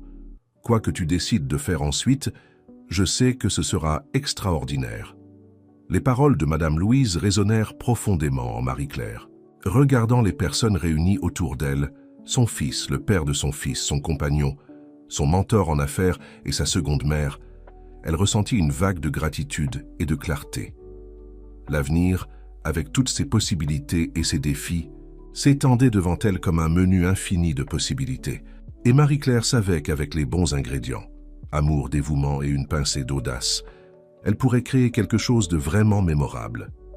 Alors que la nuit avançait et que la tour Eiffel brillait au loin, Marie-Claire porta un toast silencieux, au passé qui l'avait façonné, au présent qui la comblait et à l'avenir qui promettait encore plus d'aventures culinaires et personnelles. Le retour en France, après la remise des prix à Paris, fut marqué par un accueil chaleureux. Des fans, des journalistes et des aspirants chefs attendaient Marie-Claire à l'aéroport, transformant son arrivée en un véritable événement. Entre les flashs et les demandes d'autographes, elle se surprit à réfléchir à la façon dont sa vie avait changé ces dernières années. Dans les jours qui suivirent, Marie-Claire se plongea dans une série de réunions pour discuter de l'avenir de ses entreprises. La proposition d'émission de télévision restait dans son esprit, une opportunité tentante d'élargir encore son impact. C'est au cours d'une de ces réunions qu'une idée audacieuse commença à prendre forme. « Et si on combinait tout ?» proposa Marie-Claire, ses yeux brillants de l'excitation d'un nouveau défi. L'émission de télévision, Graines Culinaires, et une nouvelle approche pour Racines and Ales. L'idée était ambitieuse. Créer une émission de télé-réalité qui suivrait de jeunes talents de graines culinaires dans une compétition culinaire.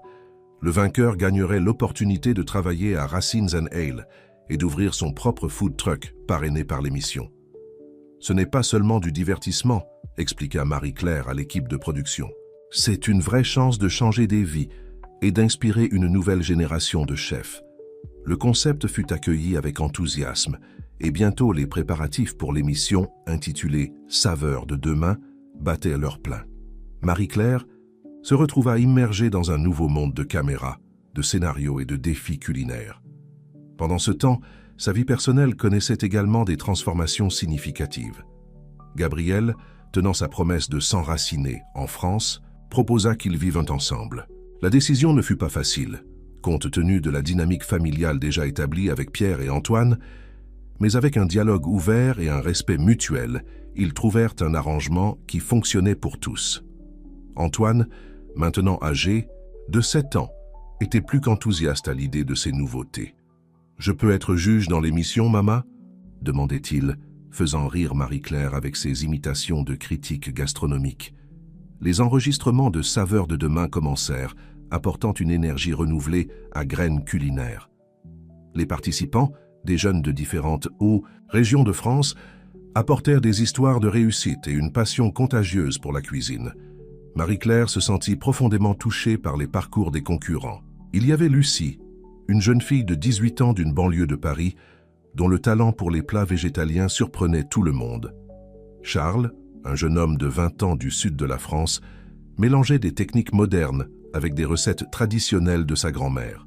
Et Marion, une mère célibataire de 23 ans, dont la détermination à créer un avenir meilleur pour sa fille, à travers la gastronomie, émouvait tout le monde. Au fur et à mesure que l'émission avançait, Marie-Claire réalisa qu'elle apprenait autant qu'elle enseignait. Chaque défi, chaque histoire partagée par les participants ajoutait de nouvelles couches à sa propre compréhension de la cuisine et de la vie. Un épisode particulièrement émouvant impliqua un défi de comfort food, où les participants devaient créer des plats inspirés de leurs souvenirs d'enfance. Les histoires et les saveurs qui émergèrent furent si puissantes que Marie-Claire décida d'en incorporer certaines au menu de Racines & Ales. Le succès de l'émission dépassa toutes les attentes. Saveurs de demain devint un phénomène national, attirant des millions de spectateurs et inspirant un mouvement de valorisation de la gastronomie sociale. Alors que l'émission approchait de sa conclusion, Marie-Claire se retrouva face à une décision inattendue. Le succès du programme avait généré des invitations pour étendre le concept à l'international. Des producteurs de divers pays étaient intéressés pour créer des versions locales de Saveurs de demain et de Graines culinaires. La perspective d'amener son projet dans le monde était excitante, mais aussi effrayante. Cela signifierait plus de voyages, plus de temps loin de chez elle, de nouveaux défis culturels et logistiques. Un soir, après une longue journée d'enregistrement, Marie-Claire réunit son cercle intime pour une conversation franche. Gabriel, Pierre, Richard, Madame Louise et même Antoine, qui insista pour rester éveillé pour la réunion d'adultes, se rassemblèrent dans la cuisine de la maison. « J'ai besoin de votre avis », commença Marie-Claire, sa voix mêlant épuisement et excitation. L'expansion internationale est une opportunité incroyable, mais cela signifie aussi de grands changements pour nous tous. La discussion qui suivit fut intense et émouvante. Chacun offrit sa perspective, pesant le pour et le contre. Gabriel parla des possibilités culinaires de travailler dans différentes cultures. Pierre exprima son inquiétude quant à l'impact que cela aurait sur le temps de Marie-Claire avec Antoine, mais reconnut aussi l'importance de l'opportunité. Richard aborda les aspects pratiques et financiers de l'expansion. Ce fut Antoine, cependant, qui offrit la perspective la plus surprenante. « Maman, dit-il, sa petite voix décidée, tu dis toujours que la nourriture unit les gens. Imagine combien de personnes tu peux unir à travers le monde. » Les paroles simples mais profondes de son fils touchèrent Marie-Claire profondément.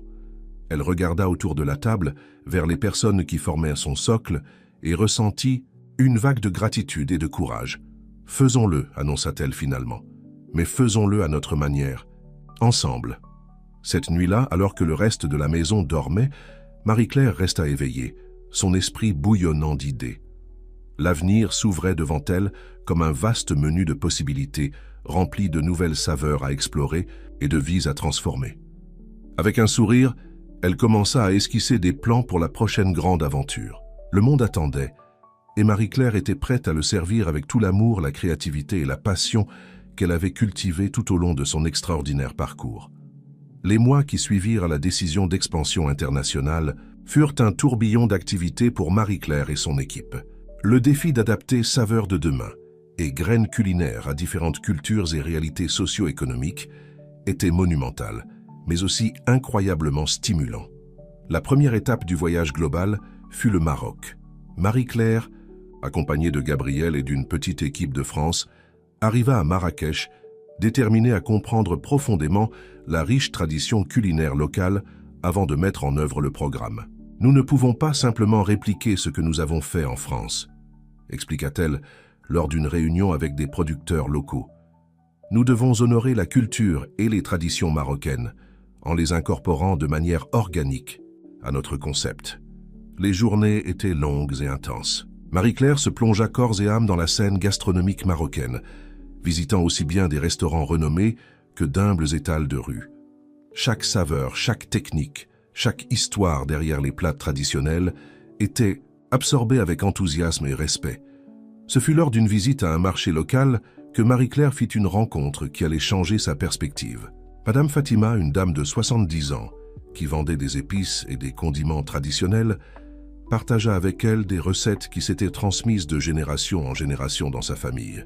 « La nourriture est notre histoire, notre âme », dit Madame Fatima, ses yeux brillants de sagesse. « Quand nous cuisinons, nous ne nourrissons pas seulement les corps, nous maintenons notre culture vivante. » Inspirée par cette rencontre, Marie-Claire décida d'incorporer un nouvel élément à Saveurs de demain marocain, des mentors locaux. Des chefs expérimentés et des cuisiniers traditionnels seraient invités à partager leurs connaissances avec les jeunes participants, créant un pont entre le passé et l'avenir de la gastronomie marocaine. Le lancement du programme au Maroc fut un succès retentissant. La fusion entre les techniques innovantes enseignées par Marie-Claire et le profond respect pour la tradition culinaire locale conquit le public et la critique. Graines culinaires. Marocain, installé dans un quartier populaire de Marrakech, devint rapidement un phare d'espoir et d'opportunités pour les jeunes aspirants chefs. Pendant ce temps, en France, Pierre et Richard maintenaient les opérations en douceur. Antoine, maintenant âgé de 8 ans, partageait son temps entre l'école et des cours spéciaux à Racine-Zanel, où il développait un talent précoce pour la cuisine, sous la supervision affectueuse de Madame Louise. Les appels vidéo nocturnes avec Antoine étaient le point culminant de la journée de Marie-Claire. « Maman, devine quoi ?» s'exclamait-il avec enthousiasme un soir. « J'ai fait ma première sauce béchamel aujourd'hui. » Madame Louise a dit qu'elle était parfaite. La fierté et le manque se mêlaient dans le cœur de Marie-Claire. La distance était difficile, mais elle savait qu'elle construisait quelque chose d'important, pas seulement pour elle-même, mais pour d'innombrables jeunes à travers le monde. Après le succès au Maroc, l'expansion continua à un rythme accéléré. Inde, Afrique du Sud, Brésil. Chaque pays présentait de nouveaux défis et des opportunités uniques. Marie-Claire s'efforçait de s'immerger dans la culture locale de chaque endroit, cherchant toujours la fusion parfaite entre innovation et tradition. En Inde, elle s'émerveilla de la complexité des épices et des techniques millénaires. En Afrique du Sud, elle fut fascinée par la diversité des influences culinaires. Au Brésil, elle redécouvrit ses racines gastronomiques aux côtés de Gabriel, qui la guida à travers les traditions de sa terre natale. Dans chaque pays, Saveurs de demain et graines culinaires étaient adaptées pour refléter les réalités locales, tout en maintenant l'esprit de transformation sociale à travers la gastronomie. Ce fut lors de l'inauguration de Graines culinaires à São Paulo que Marie-Claire reçut une nouvelle surprenante. L'UNESCO envisageait d'inclure le projet dans la liste du patrimoine culturel immatériel de l'humanité, reconnaissant son impact global sur la préservation et l'évolution des traditions culinaires. Émue par la nouvelle, Marie-Claire décida qu'il était temps de réunir toutes les personnes qui avaient rendu ce rêve. Copyright Claude's response was limited, as it hit the maximum length allowed at this time. Émue par la nouvelle, Marie-Claire décida qu'il était temps de réunir toutes les personnes qui avaient rendu ce rêve possible. Elle organisa un événement spécial au Racines and Ales, original à Paris, invitant des représentants de tous les pays où le projet avait été mis en place. La soirée de l'événement fut magique. Le restaurant était décoré avec des éléments de toutes les cultures qui faisaient maintenant partie de la famille Saveurs de Demain. Des chefs, des étudiants et des mentors de divers pays se mélangeaient, échangeant des histoires et des recettes. Marie-Claire, radieuse dans une robe qui mélangeait des éléments de toutes les cultures qu'elle avait embrassées, monta sur scène pour faire un discours. À ses côtés se trouvaient Gabriel, Pierre, Richard, Madame Louise et bien sûr Antoine, maintenant un jeune chef en formation. « Quand j'ai commencé ce voyage, commença-t-elle, la voix chargée d'émotion, je n'aurais jamais pu imaginer où il me mènerait. Chacun d'entre vous, chaque pays, chaque tradition que j'ai connue a ajouté un nouvel ingrédient à la recette de ma vie. » Elle fit une pause, regardant avec affection son fils.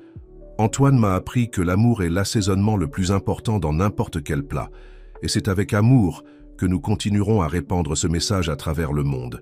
Celui que la nourriture a le pouvoir d'unir, de guérir, de transformer. » Tandis que l'assemblée applaudissait avec émotion, Marie-Claire ressentit un profond sentiment d'accomplissement. Son voyage, qui avait commencé dans des circonstances si difficiles, s'était transformé en quelque chose de plus grand qu'elle n'aurait jamais pu rêver. L'avenir réservait encore de nombreux défis et aventures, mais Marie-Claire savait qu'avec sa famille, tant de sang que choisi, à ses côtés, elle était prête à affronter n'importe quoi. Le monde était sa cuisine, et elle avait hâte de voir quelle nouvelle saveur le destin lui réservait. 5 ans s'étaient écoulés depuis l'expansion mondiale de Saveurs de Demain et de Graines culinaires. Marie-Claire, maintenant, âgée de 36 ans, était devenue une figure emblématique dans le monde de la gastronomie et de l'entrepreneuriat social. Son impact allait bien au-delà de la cuisine. Elle était considérée comme une visionnaire qui utilisait la nourriture comme un outil de transformation sociale et culturelle. La reconnaissance de l'UNESCO en tant que patrimoine culturel immatériel de l'humanité avait ouvert encore plus de portes. Des gouvernements et des organisations internationales sollicitaient l'expertise de Marie-Claire pour mettre en œuvre des programmes de développement basés sur la gastronomie. Elle voyageait constamment, partageant son temps entre des conférences inspirantes, des consultations et bien sûr des cuisines du monde entier. Antoine, maintenant âgé de 13 ans, devenait un jeune chef talentueux de plein droit. Il accompagnait souvent sa mère dans ses voyages, absorbant des connaissances culinaires de différentes cultures et développant un palais sophistiqué et une compréhension profonde du pouvoir unificateur de la nourriture. Un matin ensoleillé, à Paris, Marie-Claire reçut un appel téléphonique qui la prit par surprise. C'était une invitation à être l'oratrice principale à l'Assemblée générale des Nations unies, lors d'un événement spécial sur la sécurité alimentaire et le développement durable. Ils veulent que je parle de la façon dont la gastronomie peut être un catalyseur de changements sociaux et économiques, expliqua-t-elle à Gabriel, qui l'observait avec un mélange de fierté et d'admiration. La préparation du discours à l'ONU devint un projet familial. Pierre contribua avec des données sur l'impact économique de graines culinaires dans les pays où il avait été mis en place. Richard fournit des idées sur la façon dont le modèle pourrait être étendu à l'échelle mondiale. Madame Louise, avec sa sagesse pratique, rappela à Marie-Claire de ne pas oublier l'assaisonnement de l'humilité dans son discours. Antoine, déterminé à contribuer, suggéra une idée audacieuse. « Maman, et si tu ne parlais pas seulement de nourriture, mais si tu l'utilisais pour démontrer ton point de vue ?» La suggestion d'Antoine déclencha un plan ambitieux. Marie-Claire décida qu'en plus de son discours, elle offrirait un banquet unique aux délégués de l'ONU.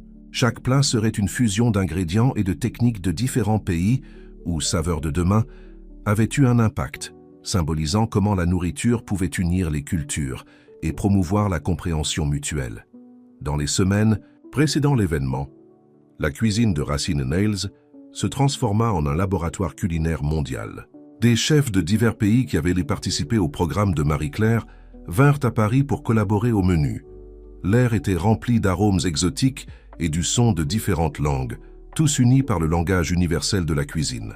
Finalement, le grand jour arriva. La salle de l'Assemblée générale des Nations unies était comble. Des diplomates, des dirigeants mondiaux et des représentants d'organisations internationales attendait avec impatience le discours de Marie-Claire. Vêtue d'une tenue qui incorporait des éléments traditionnels de divers pays, Marie-Claire monta sur le podium. Son regard parcourut la salle, s'arrêtant brièvement sur sa famille au premier rang.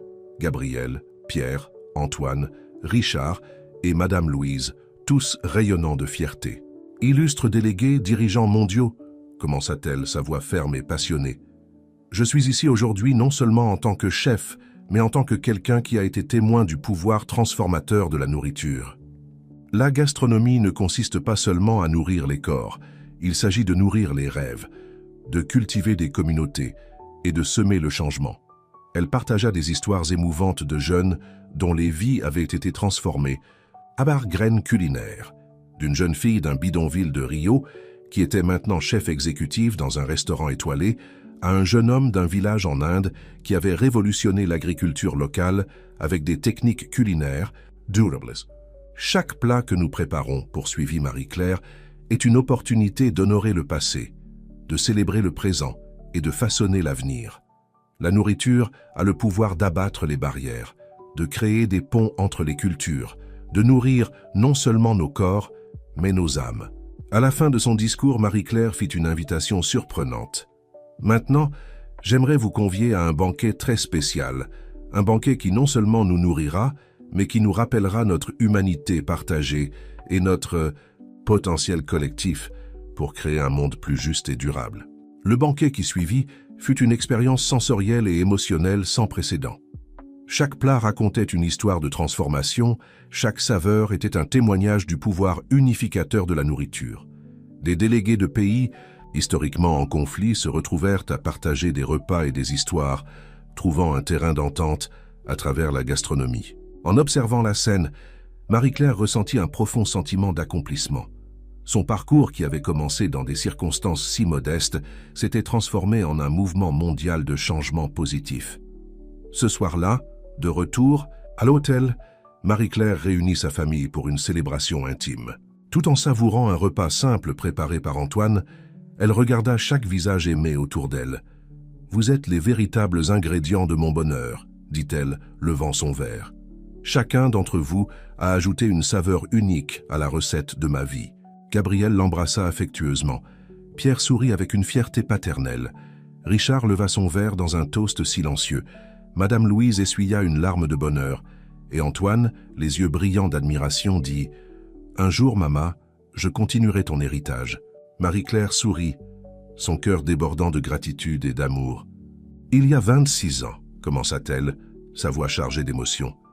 J'étais une jeune fille effrayée, enceinte et sans perspective, travaillant comme femme de ménage. Aujourd'hui, je me tiens devant vous non pas comme une leader, mais comme faisant partie d'une communauté mondiale de rêveurs et de réalisateurs. » Elle fit une pause, ses yeux rencontrant les visages familiers de sa famille au premier rang. « Ce que nous avons construit ensemble va bien au-delà de la gastronomie. Nous avons créé des ponts entre les cultures, transformé des vies, et montré que la nourriture peut être le langage universel de l'espoir et du changement. » Au fur et à mesure que le festival avançait, Marie-Claire se vit assumer un nouveau rôle, celui d'observatrice et de mentor. Elle se promenait entre les stands, écoutant des histoires, goûtant des plats et, plus important encore, voyant comment le mouvement qu'elle avait initié avait pris vie par lui-même. Le soir de la clôture, après une semaine d'échanges culinaires et culturels intenses, Marie-Claire réunit tous les participants pour un dîner spécial. Le menu, créé en collaboration par des chefs de divers pays, était une célébration de la diversité et de l'unité trouvée à travers la nourriture. En observant la scène, des centaines de personnes d'origines différentes partageant des repas, des histoires et des rêves, Marie-Claire ressentit un profond sentiment d'accomplissement. Son héritage n'était pas seulement les restaurants, les émissions de télévision ou même les écoles de cuisine. C'était cette communauté mondiale, unie par le pouvoir transformateur de la gastronomie. Plus tard dans la soirée, dans un moment intime avec sa famille, Marie-Claire partagea enfin ses projets pour l'avenir. « Je vais retourner à mes racines », annonça-t-elle, surprenant tout le monde. « Je veux ouvrir une petite école de cuisine ici même à Paris, pas pour former des chefs célèbres, mais pour enseigner aux gens ordinaires à redécouvrir la joie de cuisiner, de partager des repas, d'utiliser la nourriture comme forme de connexion. » Tandis que sa famille assimilait la nouvelle, Antoine s'approcha, ses yeux brillants de détermination. « Et moi, dit-il, je veux continuer à étendre ce que tu as commencé, maman. Je veux amener Graines Culinaires dans des endroits que nous n'avons pas encore atteints. » Marie-Claire serra son fils dans ses bras, ressentant un mélange de fierté et de nostalgie. Le cycle se complétait, et une nouvelle génération était prête à prendre la relève et à étendre son héritage. Cette nuit-là, alors que la ville dormait et que les derniers échos du festival s'estompaient, Marie-Claire réfléchit à son parcours. D'une jeune fille sans espoir à une force mondiale de changement, chaque étape de sa vie avait été un ingrédient essentiel dans la recette de son destin. 5 ans s'écoulèrent depuis Saveurs sans frontières. Le soleil du matin filtrait à travers les fenêtres de la petite école de cuisine de Marie-Claire, illuminant une scène d'activité sereine et pleine de sens. Marie-Claire, maintenant âgée de 45 ans, se déplaçait entre les postes de travail, guidant un groupe diversifié d'élèves. Il y avait des mères de famille, cherchant à renouer avec leurs racines culinaires, des cadres stressés découvrant la thérapie de la cuisine, et des jeunes curieux explorant de nouveaux horizons gastronomiques. « Rappelez-vous, disait-elle, son visage marqué par des lignes d'expression qui parlaient d'années de sourires et de défis surmontés. Chaque plat que vous préparez est une histoire. C'est de la mémoire, de la culture, de l'amour matérialisé. » L'école, affectueusement surnommée la cuisine du cœur, était devenue un refuge dans le centre animé de Paris.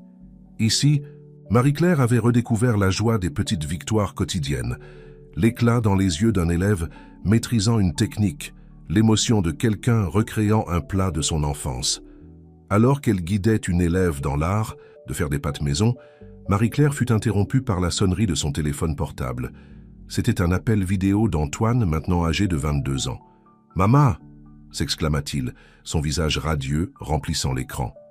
Derrière, lui, Marie-Claire pouvait voir les montagnes majestueuses du Népal. « Tu ne vas pas croire ce qui s'est passé ici. » Antoine avait pris la tête de l'expansion mondiale de Graines Culinaires, amenant le projet dans certaines des régions les plus reculées et les plus difficiles du monde. Sa passion et son dévouement rappelaient à Marie-Claire elle-même dans ses premières années de carrière. « Nous avons réussi à établir un partenariat avec une coopérative locale d'agriculteurs, » poursuivit Antoine enthousiaste. « Nous créons un programme qui combine des techniques agricoles traditionnelles avec des innovations culinaires. C'est incroyable de voir comment la gastronomie peut avoir un impact sur toute une chaîne de production. » Marie-Claire écouta avec fierté, tandis que son fils détaillait les plans du nouveau projet. Antoine avait hérité non seulement de son talent culinaire, mais aussi de sa vision d'utiliser la gastronomie comme outil de transformation sociale. Après avoir terminé l'appel, Marie-Claire retourna à son cours avec un sourire renouvelé. Elle regarda autour de la salle, vers les visages concentrés de ses élèves, et ressentit une vague de gratitude. Ce soir-là, comme c'était la tradition, Marie-Claire organisa un dîner en famille. Gabriel, Pierre, Richard et Madame Louise, maintenant âgés de 85 ans respectables, mais toujours agiles en cuisine, se réunirent autour de la table. Tout en savourant les plats, une fusion des recettes traditionnelles que Marie-Claire avait apprises au fil des ans avec des touches modernes, inspirées des aventures mondiales d'Antoine, la conversation coulait avec animation. Richard partagea les dernières nouvelles sur le réseau Racines and Ales, qui continuait à prospérer sous une nouvelle direction. Pierre parla du succès du programme de bourse d'études qu'il avait créé pour les jeunes talents culinaires. Gabriel, qui partageait maintenant son temps entre la consultation gastronomique et des cours de cuisine italienne pour enfants, raconta des histoires amusantes de ses petits apprentis. Madame Louise, observant la scène avec des yeux brillants, leva son verre pour porter un toast. « À Marie-Claire, dit-elle, sa voix chargée d'émotion, qui nous a appris que la vraie recette de la vie est faite d'amour, de courage et de la volonté de toujours partager ce que nous avons de meilleur. » Marie-Claire, émue, regarda les visages aimés autour d'elle. Chacun d'eux représentait un chapitre crucial de son parcours, un ingrédient essentiel dans la recette de sa vie. À ce moment-là, entourée par l'arôme de bonne nourriture et la chaleur de l'amour familial, Marie-Claire ressentit un profond sentiment de plénitude. Sa vie avait été un voyage extraordinaire, de jeune fille sans espoir à icône mondiale, et maintenant de retour à ses racines, trouvant la joie dans les choses simples. Elle pensa à toutes les vies qu'elle avait touchées au fil des ans, Les étudiants de graines culinaires, les chefs qui avaient grandi sous son mentorat, les innombrables spectateurs qui s'étaient inspirés de ses histoires. Chacun d'eux faisait partie de son héritage, une extension de l'amour et de la passion qu'elle avait consacrée à la gastronomie. Alors que la soirée avançait et que les conversations devenaient plus douces, Marie-Claire s'accorda un moment de réflexion silencieuse. Le chemin qui l'avait amenée jusqu'ici avait été long et souvent difficile, mais chaque défi, chaque obstacle avait été un ingrédient essentiel dans sa recette de vie. L'avenir, elle le savait, réservait encore de nombreuses surprises, de nouvelles saveurs à explorer, de nouvelles histoires à raconter, de nouvelles vies à toucher. Mais maintenant, avec la sagesse des années et l'amour inébranlable de sa famille, Marie-Claire était prête à savourer chaque moment, chaque expérience, avec gratitude et joie. Et ainsi, alors que la lune montait dans le ciel de Paris et que les sons de la ville créaient une douce symphonie nocturne, Marie-Claire leva son verre dans un toast silencieux, à la vie, à l'amour et à la magie éternelle de la nourriture qui unit les gens et transforme les destins. Le banquet de la vie continuait, et Marie-Claire avait hâte de goûter le prochain plat que le destin lui servirait. 10 ans s'étaient écoulés depuis la dernière fois que nous avions vu Marie-Claire. Maintenant, à 55 ans, elle observait le coucher de soleil depuis la terrasse de sa maison à Paris, réfléchissant aux changements qu'une décennie avait apportés. La Cuisine du Cœur, son école de cuisine, s'était agrandie pour atteindre 3 établissements dans la ville, devenant un refuge culinaire reconnu internationalement. Des gens du monde entier venaient non seulement pour apprendre des techniques, mais pour expérimenter la philosophie de vie que Marie-Claire avait cultivée au fil des ans. Antoine, maintenant âgé de 32 ans, était devenu une force de la nature dans le monde de la gastronomie sociale. Graines culinaires, sous sa direction, était présent dans plus de 100 pays, s'adaptant aux besoins et aux cultures locales, mais gardant toujours son essence de transformation à travers la nourriture.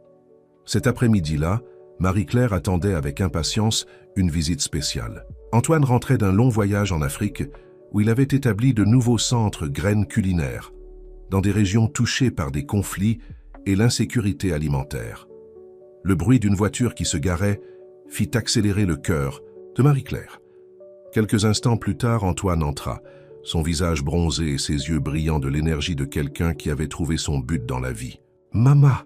s'exclama-t-il, l'embrassant fort. « J'ai tant d'histoires à te raconter. » Alors qu'il s'installait sur la terrasse avec des tasses de café français fraîchement moulues, Antoine commença à partager ses expériences. Il parla d'un village au Soudan du Sud où le programme avait non seulement amélioré la nutrition locale, mais aussi aidé à établir un dialogue entre des communautés auparavant en conflit. « C'est incroyable, Mama », dit Antoine, ses yeux brillants d'émotion. « Je vois ton héritage se répandre de façon que nous n'avions jamais imaginée. Dans chaque endroit que nous visitons, nous trouvons des gens qui ont été inspirés par ton histoire. » Marie-Claire écouta, le cœur rempli de fierté et de gratitude. Son fils n'avait pas seulement continué son travail, mais l'avait élevé à de nouveaux sommets. « Mais je ne suis pas venu seulement pour raconter des histoires, » continua Antoine, son ton devenant plus sérieux. « J'ai une proposition pour toi, Mama, une qui pourrait tout changer à nouveau. » Marie-Claire se pencha en avant, intriguée. Même après tant d'années, l'idée d'un nouveau défi faisait battre son cœur plus vite. L'ONU planifie une initiative mondiale de lutte contre la faim, expliqua Antoine, et ils veulent que Graines Culinaires soit le fer de lance du projet. Et ils te veulent, Mama, pour diriger tout cela. Le monde sembla s'arrêter un moment tandis que Marie-Claire absorbait l'ampleur de la proposition. À 55 ans, quand beaucoup penseraient à ralentir, l'univers lui offrait la chance d'amplifier son impact d'une manière qu'elle n'aurait jamais imaginée. « Je ne sais pas quoi dire », répondit finalement Marie-Claire, son esprit tournoyant avec les possibilités. Antoine sourit, reconnaissant l'éclat dans les yeux de sa mère, le même éclat qu'elle avait quand elle affrontait un nouveau défi culinaire. « Tu n'as pas besoin de répondre maintenant, » dit-il doucement. « Mais souviens-toi de ce que tu m'as toujours enseigné. La vie est comme un grand banquet, et ce serait dommage de ne pas goûter tous les plats qu'elle offre. » Alors que le soleil se couchait sur Paris, projetant des teintes dorées sur la ville, Marie-Claire ressentit une vague familière d'excitation et de détermination. L'arôme d'une nouvelle aventure flottait dans l'air, aussi tentant que le plus exotique des plats. Elle regarda son fils, la ville qu'elle aimait et le vaste monde au-delà. Avec un sourire, Marie-Claire réalisa qu'elle avait faim de ce nouveau défi. Le prochain chapitre de son extraordinaire voyage était sur le point de commencer et elle avait hâte de savourer chaque moment. La grande salle de l'ONU à New York était remplie de dignitaires, de dirigeants mondiaux et de représentants d'organisations humanitaires. Au centre de la scène, Marie-Claire, maintenant âgée de 56 ans, se préparait à présenter l'initiative mondiale contre la faim, une collaboration sans précédent entre Graines Culinaires et les Nations Unies. Vêtue d'une tenue qui mélangeait des éléments de diverses cultures, un châle africain, des bijoux indiens et une coupe qui rappelait les kimonos japonais, Marie-Claire était l'incarnation de l'union globale que le projet représentait. « Distinguée invitée », commença-t-elle, sa voix ferme résonnant dans la salle. « Nous sommes ici aujourd'hui non seulement pour discuter de politique ou de chiffres, mais pour raviver la plus fondamentale des connexions humaines, celle qui se produit autour d'une table partagée. » Pendant qu'elle parlait, des images de projets Graines Culinaires à travers le monde étaient projetées derrière elle, des jardins communautaires dans des bidonvilles brésiliens au programme d'alimentation scolaire en Asie du Sud-Est. La faim n'est pas seulement une question de pénurie, poursuivit Marie-Claire, sa passion palpable. C'est une question de distribution, d'éducation et, par-dessus tout, de reconnexion avec nos racines culinaires et agricoles. Elle présenta ensuite le plan audacieux de l'initiative. Établir des centres de formation culinaire et agricole dans les régions touchées par l'insécurité alimentaire, créer des réseaux de distribution alimentaire locaux et mettre en œuvre des programmes éducatifs combinant nutrition, cuisine et durabilité. Mais le véritable cœur de ce projet, souligna Marie-Claire, réside dans l'idée que chaque communauté possède sa propre richesse culinaire. Notre objectif n'est pas d'imposer des solutions du haut vers le bas, mais de permettre aux gens de redécouvrir et de valoriser leur propre trésor gastronomique. La présentation fut accueillie par une ovation debout. Des dirigeants mondiaux s'approchèrent pour exprimer leur soutien et des engagements de financement commencèrent à affluer presque immédiatement. Dans les coulisses, Antoine serra sa mère dans ses bras avec fierté. « Tu as été incroyable, maman », dit-il. Ses yeux dans les coulisses, Antoine serra sa mère dans ses bras avec fierté. « Tu as été incroyable, maman », dit-il, ses yeux brillants. « Cela va changer le monde. » Dans les mois qui suivirent, Marie-Claire se retrouva plongée dans une activité frénétique. Voyages constants, réunions avec des dirigeants gouvernementaux, formation d'équipes locales, chaque jour apportait de nouveaux défis et opportunités. L'un des projets les plus ambitieux fut établi dans le Sahel africain, une région affectée par la sécheresse et l'insécurité alimentaire. Marie-Claire travailla en étroite collaboration avec les communautés locales pour développer des techniques d'agriculture résistantes à la sécheresse et revitaliser des recettes traditionnelles qui avaient été oubliées au fil du temps. Lors d'une visite dans un village au Mali, Marie-Claire vécut un moment de profonde connexion. Une ancienne locale, aux mains calleuses après des décennies de travail, lui enseigna à préparer un plat ancestral fait avec un type de millet résistant à la sécheresse. « Ce savoir, dit l'ancienne à travers un interprète, est notre héritage. Vous nous avez aidés à nous rappeler sa valeur. » En savourant le plat, Marie-Claire sentit des larmes lui monter aux yeux. C'était là le véritable pouvoir de la nourriture. Non seulement nourrir le corps, mais relier les générations, préserver les cultures et restaurer la dignité. De retour en France, Marie-Claire travaillait sans relâche pour adapter le modèle de Graines Culinaires à l'échelle massive de l'initiative de l'ONU. De nouveaux partenariats furent formés avec des universités, des entreprises technologiques et des organisations communautaires. Gabriel, devenu son partenaire de vie depuis tant d'années, devint un pilier de soutien essentiel, gérant les opérations domestiques pendant qu'elle voyageait à travers le monde. Pierre et Richard, bien que plus âgés, restaient actifs, offrant des conseils stratégiques et un soutien logistique aux projets en expansion. Un soir, après une longue journée de visioconférence avec des équipes de terrain sur différents continents, Marie-Claire se retrouva dans la cuisine de sa maison, préparant un simple plat de haricots avec du riz. Tout en remuant la casserole, l'arôme familier emplissant la cuisine, elle fut submergée par une vague d'émotions. D'une certaine manière, ce simple acte de cuisiner, le même qu'elle avait appris avec Madame Louise il y a tant d'années, la connectait à toutes les cuisines à travers le monde où son travail faisait la différence. Gabriel entra dans la cuisine, attiré par l'odeur. Ça sent comme à la maison », commenta-t-il l'enlaçant par derrière. Marie-Claire se retourna, regardant dans les yeux de l'homme qui avait été à ses côtés à travers tant d'aventures. « Tu sais, » dit-elle doucement, « parfois je me demande si je fais assez. Le monde est si grand, les problèmes si complexes. » Gabriel sourit, prenant une cuillère pour goûter les haricots. « Marie, » dit-il après avoir savouré, « tu as transformé ta vie en un banquet d'amour et de compassion. Chaque repas que tu inspires, chaque vie que tu touches, est une victoire. Et ces haricots, ils sont parfaits. » Marie-Claire rit, sentant le poids du monde s'alléger un peu. Elle savait que les défis à venir étaient immenses, mais elle savait aussi que plat après plat, personne après personne, elle aidait à créer un monde plus nourrissant et connecté. Tandis qu'ils s'asseyaient pour dîner, Marie-Claire fit une prière silencieuse de gratitude pour le voyage que la vie lui avait offert, pour la famille qui la soutenait et pour l'opportunité continue d'utiliser la nourriture comme une force de transformation globale. L'arôme des haricots et du riz emplissait la cuisine. Un rappel réconfortant que peu importe jusqu'où elle voyageait ou combien ses projets étaient grandioses, le cœur de sa mission serait toujours enraciné dans les saveurs simples et puissantes du foyer. 3 ans s'étaient écoulés depuis le lancement de l'initiative mondiale contre la faim. Marie-Claire, maintenant âgée de 59 ans, se trouvait dans un champ de blé doré dans l'est de l'Ukraine, observant une scène qui semblait impossible il y a quelques années. Des agriculteurs locaux, dont beaucoup avaient tout perdu pendant le récent conflit, travaillaient côte à côte avec de jeunes chefs formés par le programme Graines culinaires.